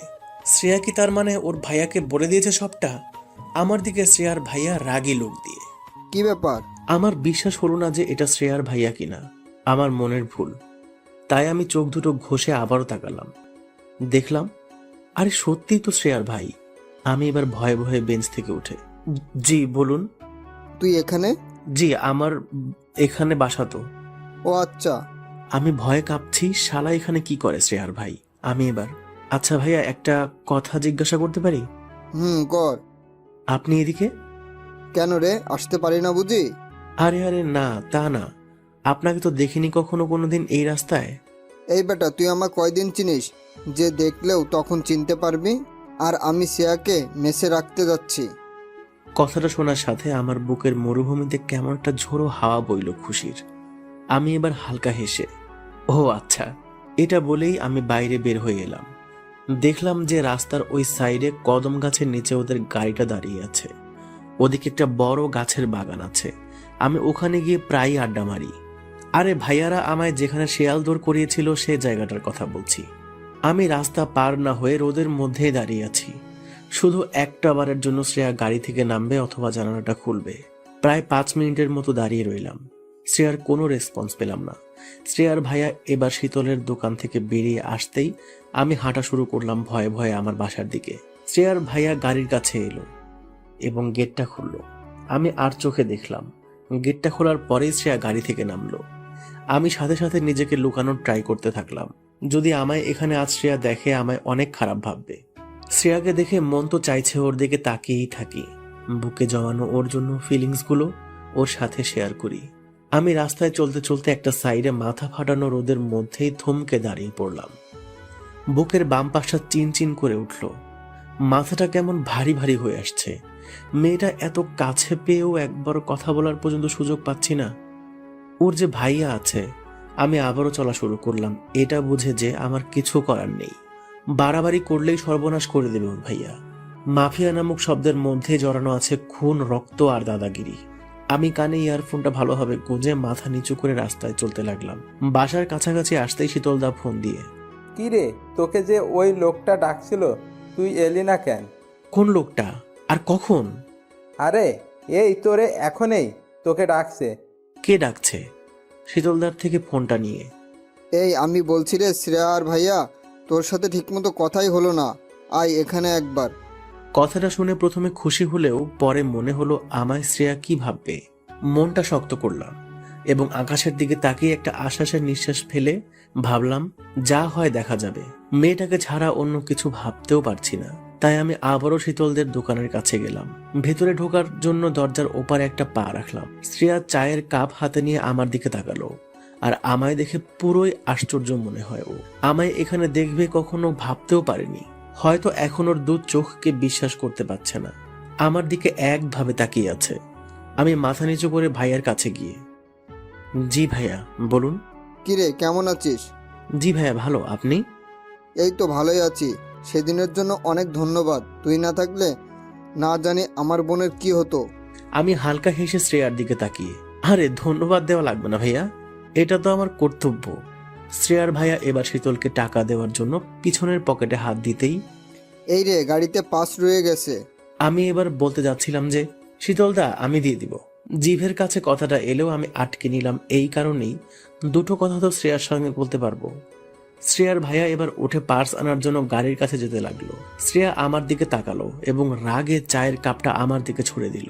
শীতলদা দেখে অবাক হয়ে গেল। আমি শীতলদাকে থামতে বললাম, আমি শ্রেয়াকে কষ্ট দিয়েছি অনেক, তাই হয়তো আজ আমায় রাগ দেখাচ্ছে। আমি মাথা নিচু করে রইলাম। শ্রেয়া ফিসফিস করে চোখটা মুছতে মুছতে, আই হেট ইউ, এটা বলে শ্রেয়াও মাথা নিচু করে নিল এবং অন্যদিকে তাকিয়ে রইল। শীতলদা আমার দিকে তাকিয়ে, চিনিস নাকি জি, ফ্রেন্ড হয়। আমি এবার বাইরের দিকে তাকিয়ে দেখলাম ওর ভাইয়া আসছে কিনা।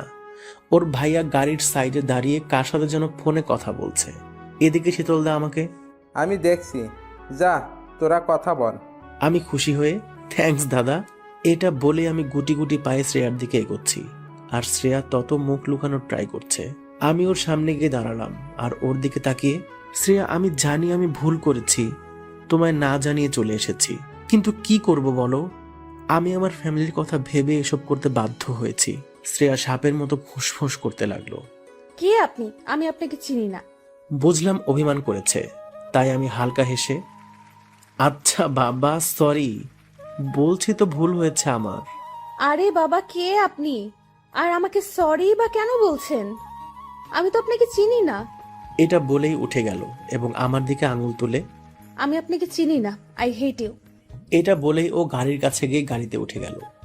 ওর এমন করা আমার সাথে ব্যবহার আমার বুকের সোজা তীরের ফলার মতো এসে লাগলো। নিজের অজান্তেই চোখের কোণে পানি চলে এলো। চোখের পানি লুকিয়ে হালকা হেসে, শীতলদা আমি আসি এখন, আব্বু হয়তো খুঁজবে, অনেকক্ষণ এসেছি তো। এটা বলে আমি বাইরে চলে এলাম। গাড়িটার দিকে বারবার তাকাচ্ছি, শুধু একটা কথাই ভেবে, একবার হলেও শ্রেয়া জানালাটা খুলবে। বাট আমার ভুল ধারণা, ও খুলল না একটা বারের জন্য। শ্রেয়ার ভাইয়ার টাকা মিটিয়ে গাড়িটা স্টার্ট দিয়ে আমার চোখের সামনে থেকে চলে গেল। নিজের মন আমায় এখন একটাই প্রশ্ন করছে, অভ্র তুই তো ওকে একটু হলেও ভালোবাসিস, আজ তখন তোর এতটা আবার কাছে এলো, কেন তুই ওকে তোর ভালোবাসার কথাটা জানালি না? তোদের মিলন ঠিকই হবে, কারণ উপরওয়ালা চেয়েছে বলেই আবার তোদের দ্বিতীয়বার একে অপরকে দেখার সুযোগ করে দিয়েছিল। কিন্তু সব তুই শেষ করে ফেললি, আর তুই কোনোদিন ওকে পাবি না, আর চাইলেও তুই ওর সাথে মিট করতে পারবি না, কারণ তুই তো জানিস না শ্রেয়া কোন কলেজে পড়ে এবং কোন মেসে থাকে। অভ্র তুই তো ভালোবেসেছিস, কোনো অপরাধ তো করিসনি, আর তুই ওর ভাইয়া মানে একজন মাফিয়ার জন্য তুই ভয় পেয়ে তোর ভালোবাসার বলিদান দিবি? এটা কিছুতেই হতে পারে না। তুই পারবি অভ্র, তুই পারবি। আমি এসব ভাবতে ভাবতে রুমে এসে চুপচাপ বেডের বালিশে মুখ গুজে পড়ে রইলাম। আমার মাথায় এবার বুদ্ধি এলো, তামিমকে ফোন দিই, সেই সব বলতে পারবে। হ্যালো তামিম। জি ভাই বল। বলছি শোন না, শ্রেয়া কোন কলেজে পড়ে কিছু জানিস? না রে দোস্ত, ওর সব সিক্রেট। আর তুই তো জানিস ওর ভাইয়া মাফিয়া, মানে ওর বোনকে ওদের শত্রুরা মারার ট্রাই করে অনেক সময়, তাই সবটা সিক্রেট রাখে। ও আচ্ছা, এটা বলেই ফোন রেখে দিলাম। কিভাবে যে ওর সাথে কন্ট্রাক্ট করব কিছুই বুঝতে পারছি না। তারপরেই মাথায় এলো, আরে ও তো আমার ফেসবুক ফ্রেন্ড লিস্টে অ্যাড আছে, ওখানে নিশ্চয়ই কলেজের নাম দেওয়া থাকবে। তাই আমি তাড়াতাড়ি ফোন বের করে ফেসবুক লগ ইন দিলাম এবং কলেজের নাম এবং ও যেখানে থাকে তার অ্যাড্রেসও পেয়ে গেলাম। দিন চারেক পর ওখানে গিয়ে হাজির হলাম। কলেজের সামনে দাঁড়িয়ে আছি, প্রায় 30 মিনিট হতে চললো, বাট এখনো মহারানীর দেখা নেই। আমি হাতে ফোনটা রেখে ঘোরাতে ঘোরাতে চারদিকে তাকাচ্ছি। ডান সাইডে চোখ রাখতেই শ্রেয়া ওর ফ্রেন্ডদের সাথে হাসাহাসি করতে করতে কলেজের গেটের সামনে আসছে। বাতাসে চুলগুলো উঠছে, একটা নীল কালারের সালোয়ার কামিজ পরেছে, চোখে হালকা কাজল আর ঠোঁটের কোণে হাসি। আবারও প্রেমে পড়ে গেলাম মেয়েটা এবার কলেজের গেটের সামনে আসতেই আমায় দেখতে পেল এবং না দেখার ভান করে বিরক্তিকর ভাব নিয়ে ভেতরে ঢুকে গেল। আমি এবার পিছন থেকে, শ্রেয়া, ও শ্রেয়া, চুপ, ও শ্রেয়া, কি হলো শুনতে পাচ্ছ না? ওর কোনো রেসপন্স না পেয়ে সোজা ওর সামনে গেলাম এবং ওর দিকে তাকিয়ে, কি হলো এত ডাকছি যে? শ্রেয়া এবার ভাব দেখিয়ে, কে ভাই আপনি? ভাইরে, কথাটা সোজা আমার বুকে এসে লাগলো। আমি এদিক ওদিক তাকিয়ে দেখলাম আমি ছাড়া তো কাছাকাছি কেউ নেই। আমায় বললে কথাটা? জি, কে আপনি ভাই? আমি ওর কথা শুনে মুখে হাত রেখে, আরে আরে এই তো কিছুদিন আগে বর বানাবে বলছিলে, আর এখন ভাই? শ্রেয়া আমার দিকে না তাকিয়ে, আপনাকে আমি চিনি না, তো সরে দাঁড়ান। এটা বলেই সাইড কাটিয়ে চলে গেল। আমি পাগলের মতো মাথায় হাত দিয়ে ভাবতে লাগলাম, যাহ শালা, আবার কি নতুন করে পটাতে হবে? আমি আবারও ওর সামনে গেলাম, এতে আরো শ্রেয়া রেগে গেল এবং আমার দিকে তাকিয়ে, আমি আপনাকে চিনি না। I hate you. আমি আপনাকে ঘৃণা করি। আমি হালকা হেসে ওর চোখের দিকে তাকিয়ে, তাই? বাট আমি শুনেছি নাকি ঘৃণার মধ্যেও ভালোবাসা থাকে। তুমি আমায় ঘৃণা করতেই থাকো আর আমি তোমায় ভালোবাসতেই থাকবো, আর একদিন তোমায় আমি নিজের করেই নেব। শ্রেয়া এবার হালকা হেসে ভাব দেখিয়ে, চল ফট। ওরে শালা, আমি তো শ্রেয়ার এমন ভাব দেখে পুরাই আশ্চর্য। না, নিনজা টেকনিক এবার ইউজ করতেই হবে দেখছি। বাট এবার ওর উপর নয়, ওর একটা ফ্রেন্ডের উপর জেলাস ফিল করাতে হবে। তাই আমি ওখানে থাকার জন্য একটা লজে উঠেছি। পরের দিন আবারও শ্রেয়ার কলেজের সামনে এসে দাঁড়ালাম। ওর কাছে আসতেই ওদের মাঝে একটা ফ্রেন্ডকে দেখলাম, বেশ ভালোই গুলুমুলু টাইপের। তাই আমি ওদের কাছে যেতেই শ্রেয়া রেগে। ওই বলেছি না আমি আপনাকে চিনি না। আমি হালকা ভাব দেখিয়ে, ও হ্যালো, আমিও আপনাকে চিনি না। আমি তো চিনতে এসেছি আপনার ডান সাইডে থাকা পরিটার বিষয়ে। শ্রেয়া আমার দিকে রাগি লুকে। কে আপনি যে আপনাকে চিনতে হবে? এই চল তো। এটা বলেই ওরা এগিয়ে এলো। আমি এবার ওর ফ্রেন্ডের সামনে গিয়ে, আচ্ছা ম্যাম, আপনি কি জান্নাত থেকে পড়েছেন নাকি? মানে? না মানে এত সুন্দরী তো শুধুমাত্র জান্নাতেই থাকে। মেয়েটা হালকা হেসে আমার দিকে তাকালো এবং মিটিমিটি চোখে। তাই? শ্রেয়া রেগে আগুন হয়ে আমি গেলাম। এটা বলেই চলে গেল। আমি মুচকি হাসলাম শ্রেয়ার রিয়েক্ট দেখে। বাট আমায় এখন শ্রেয়ার ফ্রেন্ডকে পটাতে হবে। তাই আমি, আচ্ছা আমি কি জানতে পারি আমার সামনে দাঁড়িয়ে থাকা পরিটার নাম? কেন? আমার ফ্রেন্ডের বড় ভাইয়ের কাল বেবি হয়েছে। আমার ফ্রেন্ড বলেছে তার ভাতিজির নাম নাকি কোনো পরীর নামে রাখবে। আর আপনি তো কোনো পরীর থেকে কম না। তাই যদি আপনি বলতেন। মেয়েটা আমার দিকে তাকিয়ে, আমার নাম মিতু। How sweet! আপনার নামের মতো আপনিও অনেক সুইট। বাসায় সুগার শেষ হলে আপনাকে নিয়ে যাব। আপনি হালকা হেসে দেবেন, ব্যাস আমার বাসায় কখনো সুগারের অভাব হবে না। মেয়েটা মুখে হাত দিয়ে আমার দিকে তাকালো এবং হাসতে হাসতে আমি আবারও, এই শোনো না। কি? আপনার ঠোঁটের হাসিটা একটু সামনে রাখেন। কেন? না মানে আপনার হাসিতে এতটাই মায়া আছে যা সব ছেলেদের পাগল বানিয়ে ছাড়বে। ভাইরে, মেয়ে আমার দিকে তাকিয়ে হেসেই যাচ্ছে এবার। আর ওদিকে দূর থেকে শ্রেয়া আমাদের নোটিস করছে। মিতু শ্রেয়ার কাছে যেতেই বুঝলাম শ্রেয়া ওকে ভীষণভাবে বকাবকি করছে। আমি তো শুধু এবার শ্রেয়াকে জ্বালাবো। আমায় চেনে না বলে কিনা, চিনিয়েই ছাড়বো। আমি এবার দাঁড়িয়ে দাঁড়িয়ে ওদের মজা দেখছি। আমার দিকে শ্রেয়া তাকিয়ে আমার দিকে রেগে গট গট করে এগিয়ে এলো আর আমার সামনে দাঁড়িয়ে হাত গুটিয়ে, এগুলো কি হচ্ছে শুনি? আমি হালকা হেসে মাথার চুল ঠিক করতে করতে, যখন দেখলাম আগেরটা পাত্তা দিচ্ছে না, তখন আর তার পিছনে পড়ে থেকে লাভ কি? কবি বলিয়াছেন, একজন ছেড়ে গেলে আবারও একজনকে ধরো, মনে দুঃখ পেও না। ভাইরে, শ্রেয়া আরো রেগে বাঘের থাবার মতো দুটো হাত আমার মুখের কাছে এনে, উফ, তোর কবির গুষ্টি কিলাই। যদি দেখছি না আমার ফ্রেন্ডের পেছনে পড়ে আছিস, আর তাহলে কিন্তু তোকে আমি খুন করে ফেলবো। আমি ওকে আরো রাগানোর জন্য, খুব কষ্ট হচ্ছে বলো? তোমার ফ্রেন্ডকে পাত্তা দিচ্ছে এই ছেলেটা, বাট তোমায় পাত্তা দিচ্ছে না। আহা গোসনা, আমার খুব কষ্ট হচ্ছে বলো? ভাই রে, শ্রেয়া এখন পুরাই আগুন। অভ্র পালাতই, নইলে তোর আজ খবর আছে। আমি আবারও দুষ্টুমি করে, তুমি হলে আমার বেহুলা, জানি এখনো তুমি আমায় বাসো ভালা, তবে কেন করো এত ছলনা? ওহে বলো না প্রিয় ললনা। এটা বলেই দৌড় দিলাম। আর ওদিকে শ্রেয়া রাগে একটা স্যান্ডেল ছুঁড়ে, তা হারামি তোর কবি হওয়া, কাল থেকে যদি আশেপাশে দেখছি আমি কি করতে পারি। কেন গো, কিস করবা বুঝি? শ্রেয়া এবার রেগে মাটিতে লাথি মারছে। আমি এবার মিতুর দিকে তাকিয়ে হাত তুলে, বাই পরি। শ্রেয়া আবারও রেগে আমায় কিছু না বলে সোজা মিতুর কাছে গেল এবং মিতুকে নিয়ে ভেতরে চলে গেল। আমি এখনো দাঁড়িয়ে আছি। আর যেখানে থাকি ওখানে গিয়ে করবোটা কি? আমি তো একা। সো ওখানে বোর হওয়ার থেকে কলেজের সাইডে একটা কফি শপ আছে, সেখানে গিয়ে বসি। কফি শপে দীর্ঘ 1 ঘন্টা বসে আছি। আমি মোবাইল টিপছি ঘাড় নিচু করে। সামনে তাকাতেই দেখি, আরে মিতু আর শ্রেয়া কখন এলো? এরা দুজন একে অপরের সাথে গল্প করছে। মিতু আমার দিকে মুখ করে বসেছে। আমি এবার হাত তুলে, আরে হাই, এখানে কখন এলেন? শ্রেয়া পিছনে ফিরে আমাকে দেখতেই ও উঠে মিতুর হাত ধরে, আই মিতু চল, ফালতু ছেলে একটা, মেয়ে দেখলে শুধু গায়ে পড়ার ধান্দা। আমি শ্রেয়ার কথায় পাত্তা না দিয়ে মিতুর দিকে তাকিয়ে, এই যে মিস, কোল্ড কফি নাকি হট কফি? জানি এত সুন্দরী মেয়ের কোল্ড কফির থেকে হট কফিটাই ফেভারিট। মিতু আমার দিকে তাকিয়ে হালকা হেসে মুখ বাঁকিয়ে, ওহ না, আমার কোল্ড কফি। এই রে শালা, মেয়ে পটাতে গিয়ে উল্টাপাল্টা বলে ফেলেছি। যাই হোক, একে ঠিক আমার লাইনে নিয়ে আসতেই হবে। শ্রেয়া রেগে ওকে টেনে নিয়ে বাইরে চলে গেল।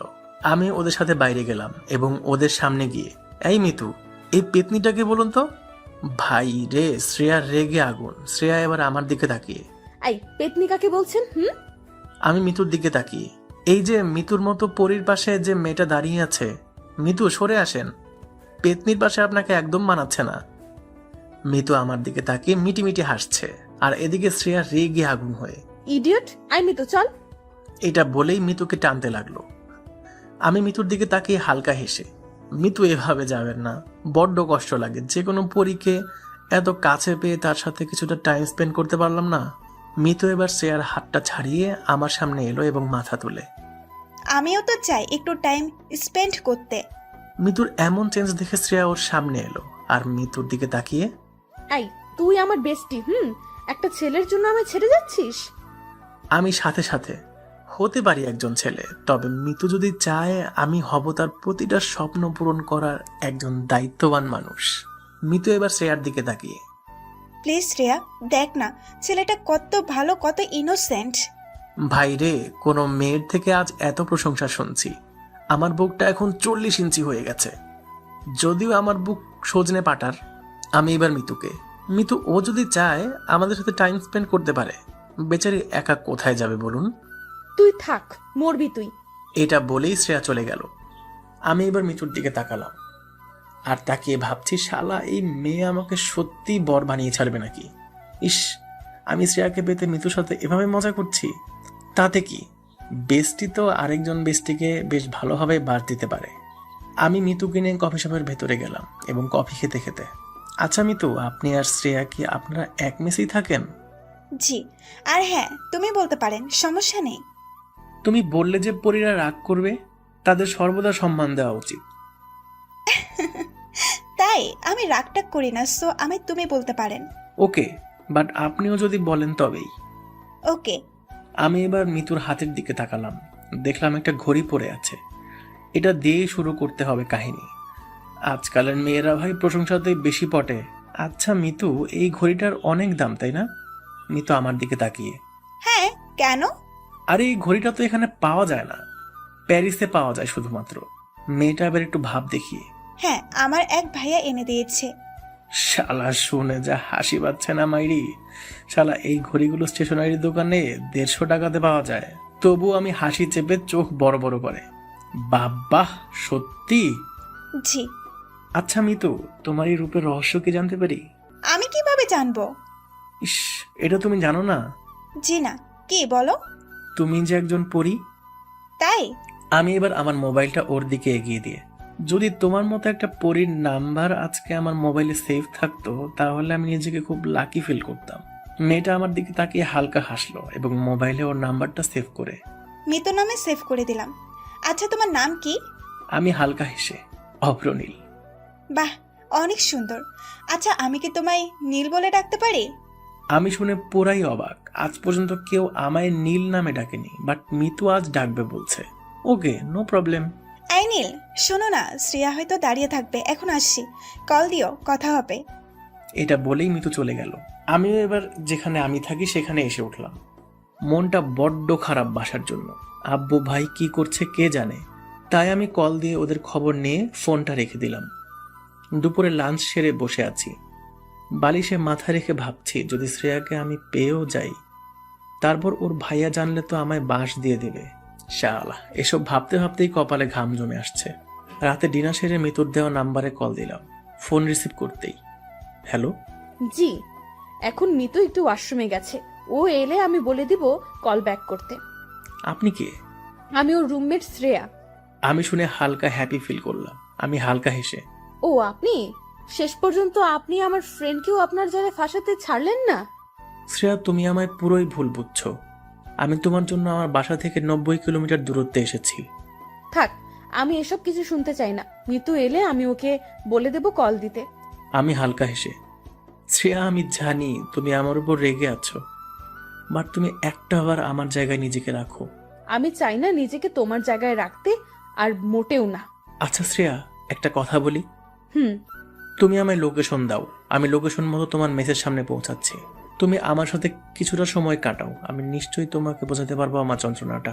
শ্রেয়া কিছুক্ষণ চুপ থাকার পর, আচ্ছা আমি সেন্ড করছি। জানি শ্রেয়াও আমায় ভালোবাসে, তাই আর না করতে পারলো না। শ্রেয়ার সেন্ড করা লোকেশন মতো আমি ওখানে গিয়ে বাইক নিয়ে হাজির হলাম। অবশ্য আমি বাইক নিয়েই বাসা থেকে বের হয়েছিলাম। শ্রেয়া লুকিয়ে মেসের বাইরে এসে আমার জন্য অপেক্ষা করছে দেখলাম। আমি ওর সামনে বাইক রাখতেই পেছনে চাপলো, আর আমি সাথে সাথে ওকে নিয়ে বেরিয়ে এলাম ওখান থেকে। শ্রেয়া আমায় একটুও টাচ করেনি। আমি ওকে বাইকের পেছনে বসিয়ে প্রায় 2 ঘন্টা ঘোরালাম। অবশেষে একটা মরে থাকা ফুচকার স্টলের সামনে দাঁড়ালাম এবং আমি শ্রেয়ার দিকে তাকিয়ে, ফুচকা খাবে? জানি মেয়েরা ফুচকা দেখলে লোক সামলাতে পারে না, তেমনি শ্রেয়াও ঘাড় নেড়ে জি। এটা বলেই আমরা ফুচকার স্টলের কাছে দাঁড়ালাম এবং সাথে সাথে রাস্তায় ওই সাইড থেকে 2টো গাড়ি হই হুল্লোড় করতে করতে আসছে এদিকে।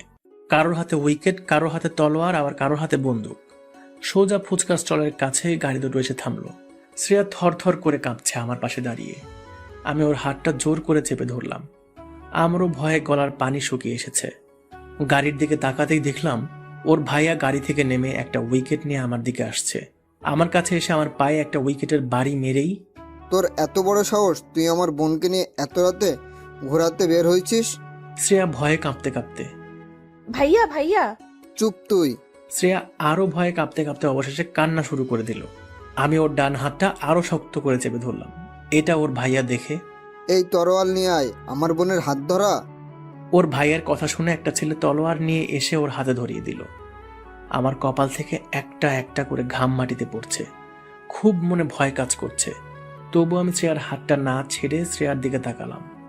শ্রেয়ার কান্না ভরা 2টো চোখ দেখতেই আমার চোখেও পানি এসে গেল। আমি বুক উঁচু করলাম আর ভাবলাম, জানি আজ আমার মৃত্যু আবশ্যক, তাই সত্যিটা শ্রেয়াকে জানিয়েই মরব। আমি ওর ভাইয়ার সামনেই শ্রেয়ার দিকে তাকিয়ে, আমি তোমাকে ছেড়ে কেন সেদিন কলকাতা থেকে চলে এসেছিলাম? তোমার মনে এই প্রশ্নটা ছিল, তাই না? চলো আজ ক্লিয়ার করি। হ্যাঁ, আমি তোমার ভাইয়ার জন্য তোমাকে ছাড়তে বাধ্য হয়েছিলাম। বিশ্বাস করো, আমি তোমায় ভালোবাসি। এই কথাটা তোমার ভাইয়া জানলে আমায় তো প্রাণে মারতই, আর আমার ফ্যামিলিকেও শেষ করে দিত। আমি মারা গেলে কোনো ক্ষতি নেই, তবে আমার ফ্যামিলি প্রবলেমে পড়ুক আমি তা চাই না। আজ যখন সবটা তোমার ভাইয়া জেনেই গেছে, তাহলে ওনার সামনেও আমি আজ বলতে চাই আমার তোমার জন্য ভালোবাসার কথাটা। শ্রেয়া, আমি তোমায় ভালোবাসি। জানি আমাকে একটু পরেই মেরে ফেলা হবে।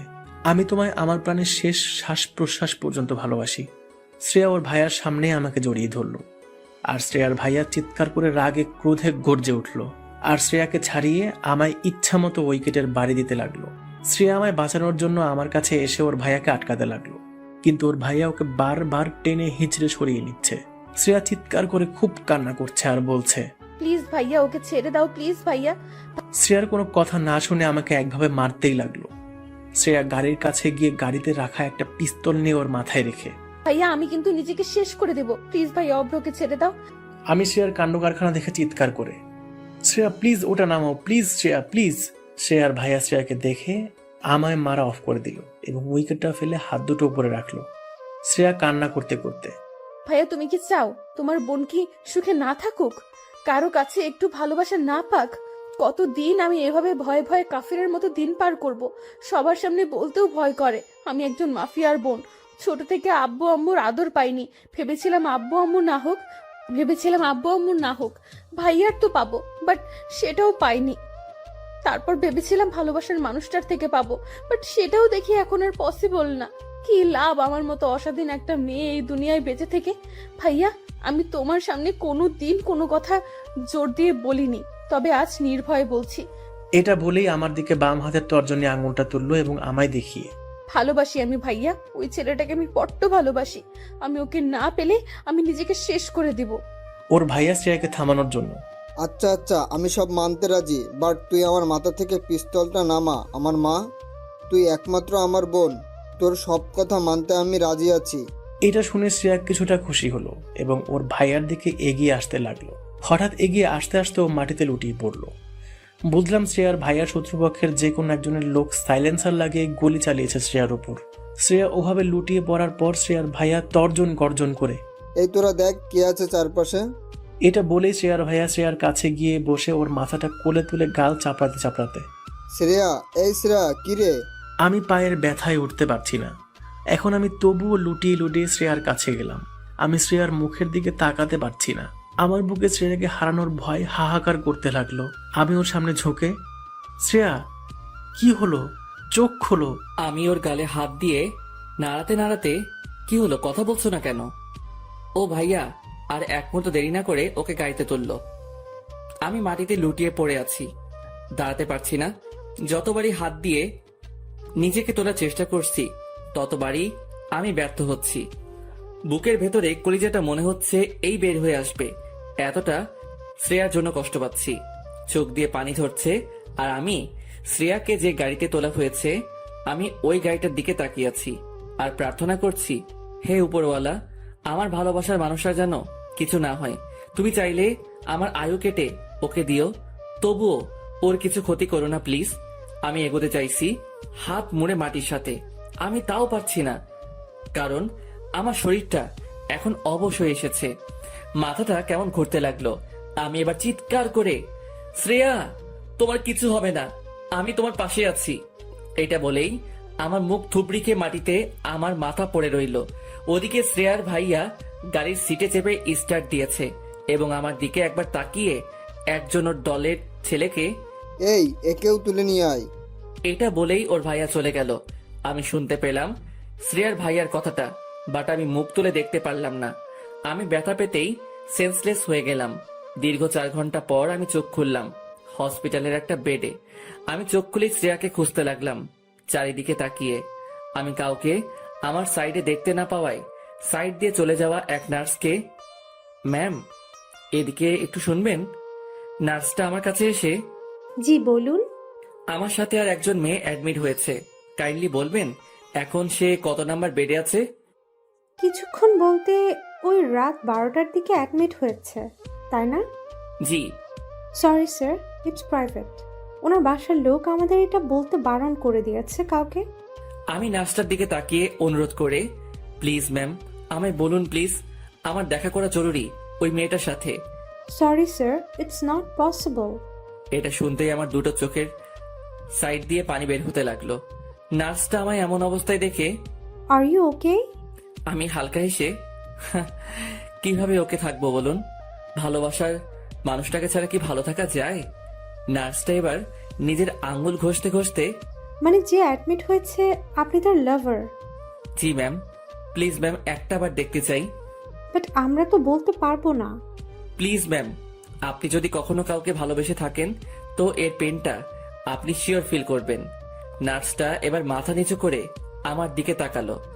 ওকে, বাট এটা যদি জানাজানি হয় তাহলে আমার জীবন পর্যন্ত যেতে পারে। শুনেছি নাকি ওই মেয়েকে যে নিয়ে এসেছিল সে বড় এক মাস্তান মাফিয়া। ম্যাম আই প্রমিস, আপনি আর আমি ছাড়া এই কথাটা কেউ জানবে না। Okay, room number 22। Okay ma'am, thanks. নার্সটা আর কোনো কথা না বলে চলে গেল। আমি এবার নিচে নামতে যাব, ঠিক তখনই আমার পায়ে ব্যথা অনুভব করলাম এবং বুঝলাম আমার দুটো পায়ে ব্যান্ডেজ করা আছে। আমি চাইলেও যেতে পারবো না। আমি আবারও বালিশে মাথা রেখে শুয়ে পড়লাম আর ভাবতে লাগলাম কেন আমি শ্রেয়াকে বিপদের মুখে ঠেলে দিলাম। আমি রাতে ওকে নিয়ে যদি না বের হতাম তাহলে আজও এই বিপদের সম্মুখীন হতো না। কেন আমি বের হলাম? আমি দোষী, আমি দোষী। হ্যাঁ হ্যাঁ হ্যাঁ, অব্র তুই দোষী, অনেক বড় দোষী। আমি পকেট থেকে মোবাইলটা বের করলাম এই ভেবে যদি শ্রেয়ার ফ্রেন্ড মিতু ওর সাথে থাকে, কারণ ফিমেল ওয়ার্ডে কোনো মেল সাথে থাকা অ্যালাউ করে না। তাই আমি ফোনটা বের করে মিতুর নাম্বারে কল দিলাম। ও লুকিয়ে কলটা রিসিভ করে চুপি চুপি। হ্যাঁ বলো। আমি নিজেকে আর শান্ত না রাখতে পেরে, মিতু শ্রেয়া কেমন আছে? মিতু কান্নার আওয়াজ নিয়ে, ভালো নেই, সিরিয়াস অবস্থা। ও আচ্ছা, তুমি কি ওর কাছেই আছো? হ্যাঁ। একবার ভিডিওটা অন করবা প্লিজ। ওকে। মিতু এবার ভিডিওটা অন করলো আর আমার দু চোখ ভেজা দেখে, এই কান্না করছো কেন? কি করব বলো, আমার জন্য তোমার ফ্রেন্ডের আজ এই অবস্থা, সবটার মূল দায়ী আমি। মিতু এবার আমার দিকে তাকিয়ে, অফ্রো, আমি জানি তুমি শ্রেয়াকে কতখানি ভালোবাসো। ও আমি সবটা খুলে বলেছিল। এখন যদি তুমি ভেঙে পড়ো তাহলে কিভাবে চলবে বলো? আমি চোখের পানি মুছে, মিতু একবার ব্যাক ক্যামেরাটা অন করে শ্রেয়াকে দেখাবে প্লিজ। মিতু আমার কথা মতো ব্যাক ক্যামেরা অন করতেই আমার চোখে আবারও পানি চলে এলো। মেয়েটার মুখে অক্সিজেন মাস্ক, একটা কাঁচের ঘরে আছে, মানে আইসিইউতে। মেয়েটার দিকে আমি তাকাতে পারছি না একদম, তাকালেই কেমন নিজেকে বড্ড দোষী মনে হচ্ছে। আমি মাথাটা উপরে রেখে একটা লম্বা শ্বাস নিয়ে কপালে হাত দিলাম। বুঝলাম কপালে ঘাম জমে এসেছে আর আমি কাঁপতে কাঁপতে চুপি চুপি, খুব ভালোবাসি তোমায় পাগলি, তোমায়। মন চাইছে একটাবার তোমার কোলে মাথা রেখে অনেক অনেক অনেক কান্না করি। তোমার আমার ভালোবাসার সফলতা তো তোমার মাঝেই আছে। তোমার নামেই এখন আমার প্রতিটা হার্টবিট চলছে। বিশ্বাস করো শ্রেয়া, আমি তোমায় ছেড়ে একা একা আর থাকতে পারছি না। প্লিজ, তোমায় আমি কাছে পেতে চাই। I love you Shreya. I want touch your hearts and your any happiness, your any feelings. Love you Shreya, really love you Shreya. আমি ঠোঁটের উপর ঠোঁট রেখে কষ্ট চেপে, আচ্ছা মিতু, এখন রাখি, পরে কল দেব। ওকে, বাট তুমি কোথায়, কোন রুমে আছো? আমি 57 নাম্বার রুমে আছি। ও ওকে। এই অফ্রো, শ্রেয়ার ভাই আসছে, রাখো রাখো। এটা বলে ফোনটা কেটে দিল। আমি ফোনটা সাইডে রেখে দুহাত দিয়ে বেড কভারটা খামচে ধরে ঠোঁটে ঠোঁট চেপে নীরবে আবারও কান্না করতে লাগলাম। বুকটা হাহাকার করে উঠছে বারেবার শ্রেয়ার জন্য। প্লিজ শ্রেয়া, তুমি আমায় ছেড়ে কোথাও যেও না। হে উপরওয়ালা, আমার শ্রেয়ার যেন কিছু না হয়। আমি থাকতে পারবো না কিছুতেই ওকে ছাড়া। আমি কান্না করতে করতে একসময় হাঁপিয়ে পড়লাম এবং ভোর 5টার দিকে ঘুমিয়ে পড়লাম। আমার ক্লান্ত শরীরে প্রাণ এলো সকাল 11টার দিকে, মানে ঘুম ভাঙলো। আমি দুহাত দিয়ে উঠে বসলাম, দেখি সাইডে আয়া বসে আছে। আমাকে ঘুম থেকে উঠতে দেখেই আমার দিকে মাজন বাড়িয়ে দিল। আমি আয়াটাকে ওয়েট ম্যাম এটা বলেই ফোনটা হাতে নিয়ে মিতুকে কল দিলাম, বাট ফোনটা রিসিভ করছে না। আমার মনকে শত প্রশ্ন ঘিরে ধরলো। মিতু কল রিসিভ করছে না কেন? কি হয়েছে? শ্রেয়ার কি সিরিয়াস অবস্থা নাকি? শ্রেয়ার ভাইয়ার সাইডে আছে নাকি অন্য কিছু? না না, শ্রেয়ার কিছুই হতে পারে না। আমি বুকের বাম সাইডে হাত রেখে আল্লাহকে ডেকে নিজেকে শান্ত করলাম। আমি মাজন নিয়ে মুখ ধুয়ে এবার কিছু খাবো, তখনই আমার রুমের ওপাশে রাস্তা দিয়ে কারা যেন একটা স্ট্রেচার গড়িয়ে গড়িয়ে নিয়ে যাচ্ছে আর কান্না করছে শুনতে পেলাম। আর একজন খুব গম্ভীর হয়ে, ছাড়বো না ছাড়বো না। কেন তুই ছেড়ে চলে গেলি?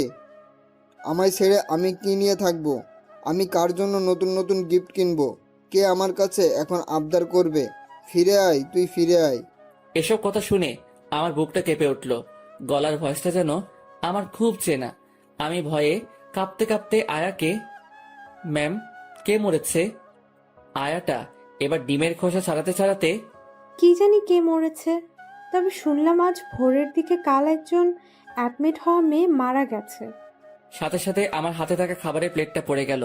আমি একভাবে তাকিয়ে রইলাম দেওয়ালের দিকে, আর চোখ বেয়ে নীরবে পানি বইছে। তার মানে আমারও না তো? না না, এটা হতেই পারে না। উপরওয়ালা এতটা নিষ্ঠুর না যে দুটো ভালোবাসার মানুষকে একে অপরের থেকে ছিনিয়ে নেবে। আমি পাগলের মতো ফোনটা নিয়ে মিতুকে বারবার কল দিচ্ছি। একসময় ও ফোনটা রিসিভ করতেই ও খুব কান্না জুড়ে দিল। হ্যালো। মিতু কোনো কথা না বলে ফিসফিস করে কেঁদে চলেছে। আমি নিজেকে শান্ত না রাখতে পেরে, হ্যালো মিতু, তুমি কান্না করছো কেন? কি হয়েছে? মিতু গলা ঝেড়ে, না না, কিছুই হয়নি। তুমি কেমন আছো? মিতু আমতা আমতা করে কথাটা আমার মনে বড় একটা সংশয় তুলে ধরলো। আমার কথা ছাড়ো, কি হয়েছে বলো। শ্রেয়া ঠিক আছে তো? মিতু মুখ চাপা দিয়ে কান্না আমায় না বুঝতে দিয়ে, না না, শ্রেয়া একদম ঠিক আছে। আমি মিতুর কথাটা এখন বিশ্বাস করতে পারছি না। মিতু তো এভাবে কথা বলে না। আমার জোরে হার্টবিট শুরু হয়ে গেল। আমি নিজেকে আর মানাতে পারছি না। পাশের আয়াটাকে, ম্যাম আপনি যান, আমি নিজে করে নেব আমার যা লাগবে। ওকে। এটা বলে আয়াটা চলে গেল। আমি আবারও ফোনটা কানে তুলে, মিতু, তোমার কথায় আমার এখন আর বিশ্বাস হচ্ছে না। সত্যি বলছো বলো? মিতু আর কান্না থামাতে না পেরে, শ্রেয়ার আমাদের মাঝে নেই। কথাটা শোনার সাথে সাথে আমার মাথায় বাজ পড়ে গেল। বুকের বাম পাশে এমন একটা আঘাত লাগলো যা বন্দুকের গুলির থেকেও শত যন্ত্রণার বেশি। আমি নার্ভাস হয়ে, না না, তুমি ভুল বলছো। মিতু আরো কান্না করতে করতে, আমি সবটা ঠিকই বলছি, শ্রেয়া আমাদের মাঝে আর নেই। আমি নিজেকে ঠিক না করতে পেরে আমি বালিশে মাথা রাখলাম। ফোনটা বিছানায় পড়ে রইল। কষ্টে বুকটা ফেটে যাচ্ছে আমার। এখন মনে হচ্ছে সবটার জন্য দায়ী শুধুমাত্র আমি। কেন আমি করতে গেলাম এমনটা? আমি বেডের মাথার দিকে রডটা চেপে ধরলাম এবং নিজের উপর রাগে সাপের মতো ফোঁসফোঁস করতে লাগলাম। নিজের চুলগুলো ধরে ইচ্ছে মতো টানতে লাগলাম। পুরাই আমি পাগলের মতো হয়ে গেছি এখন। মন থেকে বারে বার এই কথাটাই আসছে, অভ্র তুই একটা খুনি। নিজের ভালোবাসার মানুষকে তুই নিজেই মেরে ফেললি। আমি চোখ বন্ধ করতেই আমার দু চোখ থেকে ঝরঝর করে বৃষ্টির মতো পানি পড়তে লাগলো। গোটা শরীরটার এখন উপর নিজেরই ঘৃণা হচ্ছে। কেন আমি শ্রেয়াকে নিয়ে বাইরে বের হলাম? কেন কেন কেন? কি দোষ করেছিল? শ্রেয়া, তুমি আমায় মাফ করে দিও। এখন শ্রেয়ার সাথে কাটানো সেই প্রথম মুহূর্তটা মনে পড়ছে আর চিৎকার করে মন বলতে চাইছে, শ্রেয়া আমি তোমায় ভালোবাসি। আমি তোমায় আবারও ওই বাসের কর্নারের সিটের পাশে চাই।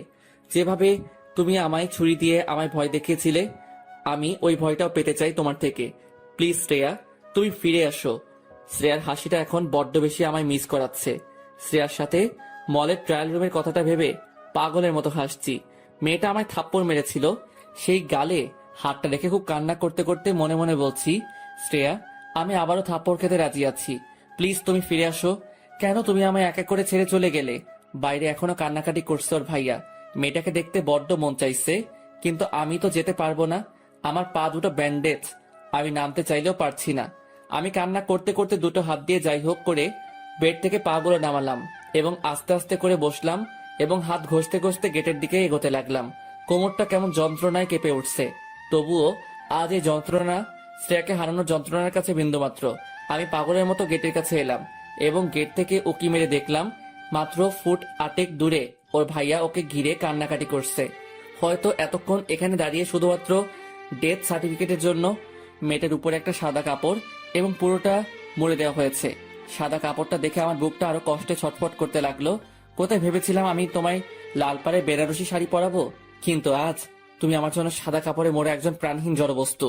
আমি নিজেকে কোনো মতো সামলাতে না পেরে শ্রেয়ার বডিটার দিকে হাত ঘষতে ঘষতে স্ট্রেচারের কাছে এলাম।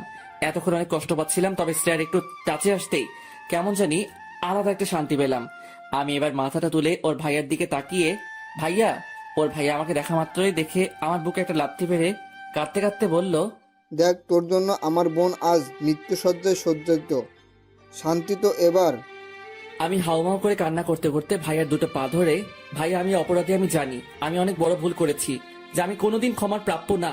আমি শুধু একবার শ্রেয়াকে দেখতে চাই। প্লিজ ভাইয়া, না করবেন না, প্লিজ প্লিজ ভাইয়া, না করবেন না। শ্রেয়ার ভাইয়া চোখ মুছতে মুছতে আমার সামনে থেকে চলে গেল পা ছাড়িয়ে। সাইডে বসে থাকা আমি মিতুর দিকে অসহায় চোখে তাকালাম আর হাত জোর করে, মিতু প্লিজ আমায় একটাবার তুলে ধরো।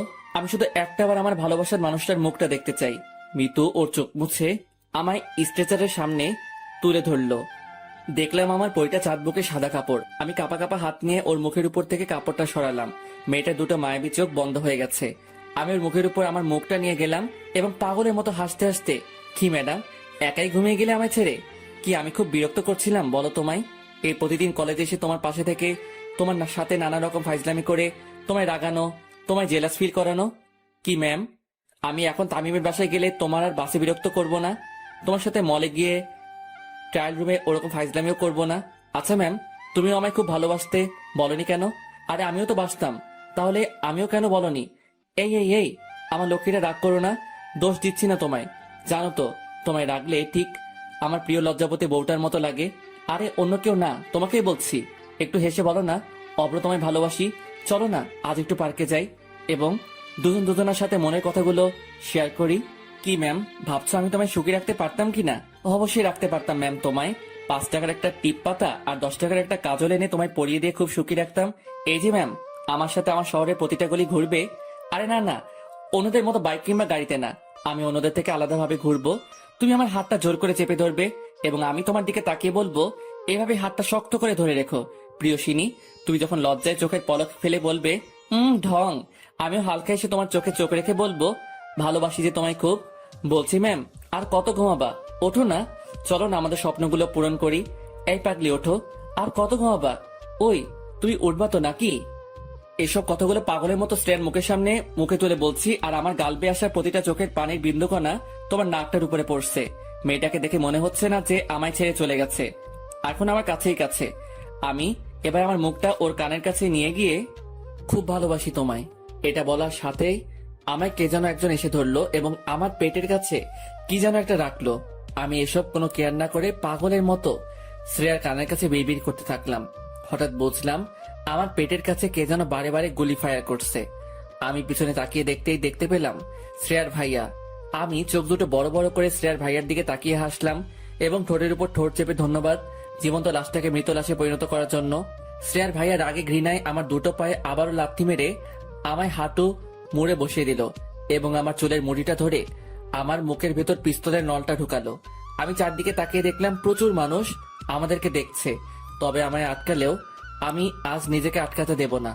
আজ নিজেকে মনে হচ্ছে আমি পরিবারের একজন অবাধ্য ছেলে ছিলাম। এত বড় দোষ নিয়ে আমি জীবনে কখনো এগোতে পারতাম না। দলের লোকগুলো চারিদিকে বন্দুক হাতে নিয়ে দাঁড়িয়ে আছে। এদিকে শ্রেয়ার ভাইয়া চোখে পানি রেখে কাঁপতে কাঁপতে আমার দিকে তাকালো আর বলল, আমার প্রাণ নিয়ে খেলি, কিন্তু তুই আমার প্রাণটা আজ কেড়ে নিলি। এটা বলেই পিস্তলের ট্রিগারে আঙুল দিল। আমি মাথা নিচু করে মনে মনে, আব্বু ভাইয়া তোদের সাথে আর দেখা হলো না, হয়তো আবার হবে আমার লাশের সাথে তোদের দেখা। প্লিজ তোরা আমায় ভুল বুঝিস না, আমায় মাফ করে দিস ভাই। আব্বুর খেয়াল রাখিস। আমাদেরকে ছোট থেকে একজন আম্মু আব্বু দুজনেরই ভালোবাসা দিয়ে বড় করেছে। আমি পারলাম না তোদের সাথে আর থাকতে। আমি এখন পুরাই কাঁপছি আর খুব হাঁপাচ্ছি। আচমকা শ্রেয়ার ভাইয়া চিৎকার করে আমার মুখের ভেতরেই বারে বার গুলি চালাতে লাগলো। আমার মাথার পিছনে খুলি ছেদ করে প্রত্যেকটা গুলি রকেটের বেগে বাইর হয়ে গেল। আমি এবার মাথা নিচু করে ফেলতেই শ্রেয়ার ভাইয়া আমায় ছেড়ে দিল। আমি কাঁপতে লাগলাম প্রচুর এবং কখন যাই মারা গেছি বুঝতেই পারিনি। আমি আমার লাশ থেকে আমার আত্মা নিয়ে উঠে দাঁড়ালাম। দেখি আমার লাশটা পড়ে আছে রক্তাক্ত হয়ে। আমি শুতে চাইলেও শুতে পারছি না। আমি শ্রেয়ার লাশটার দিকে তাকাতে দেখি, আরে শ্রেয়াও তো পাশে দাঁড়িয়ে। আমি পাগলের মতো দৌড়ে ওর দিকে এগোলাম ওকে জড়িয়ে ধরার জন্য, বাট আমি ওকে জড়িয়ে ধরতে পারছি না। ওকে আমি টাচই করতে পারছি না। আমি বিষণ্ণ হয়ে ওর সামনে দাঁড়িয়ে রইলাম। আর এটা দেখে শ্রেয়া হাসতে হাসতে, কি লেখক সাহেব, ভালোবাসা কি শুধুমাত্র স্পর্শেই হয়? কখনো তো অনুভবেও হয়। কত গল্পে ভালোবাসা স্পর্শে প্রকাশ করবেন, অন্তত এই গল্পে তোমার আমার ভালোবাসা অনুভবেই থাকুক। আমি মাথা তুলে শ্রেয়ার মায়াবী মুখটার দিকে তাকালাম আর হেসে, হ্যাঁ প্রিয়সিনী, স্পর্শে ভালোবাসা তো সকলে ভালোবাসতে পারে। আমরা না হয় অনুভবেই বাসি। আকাশ তো একটাই, তাকে তো স্পর্শ করতে পারি না। তবুও তোমার আমার মতো লক্ষ লক্ষ মানুষ ওই দূরে সাদামাটা নীল আকাশটাকে এত বেশি ভালোবাসে।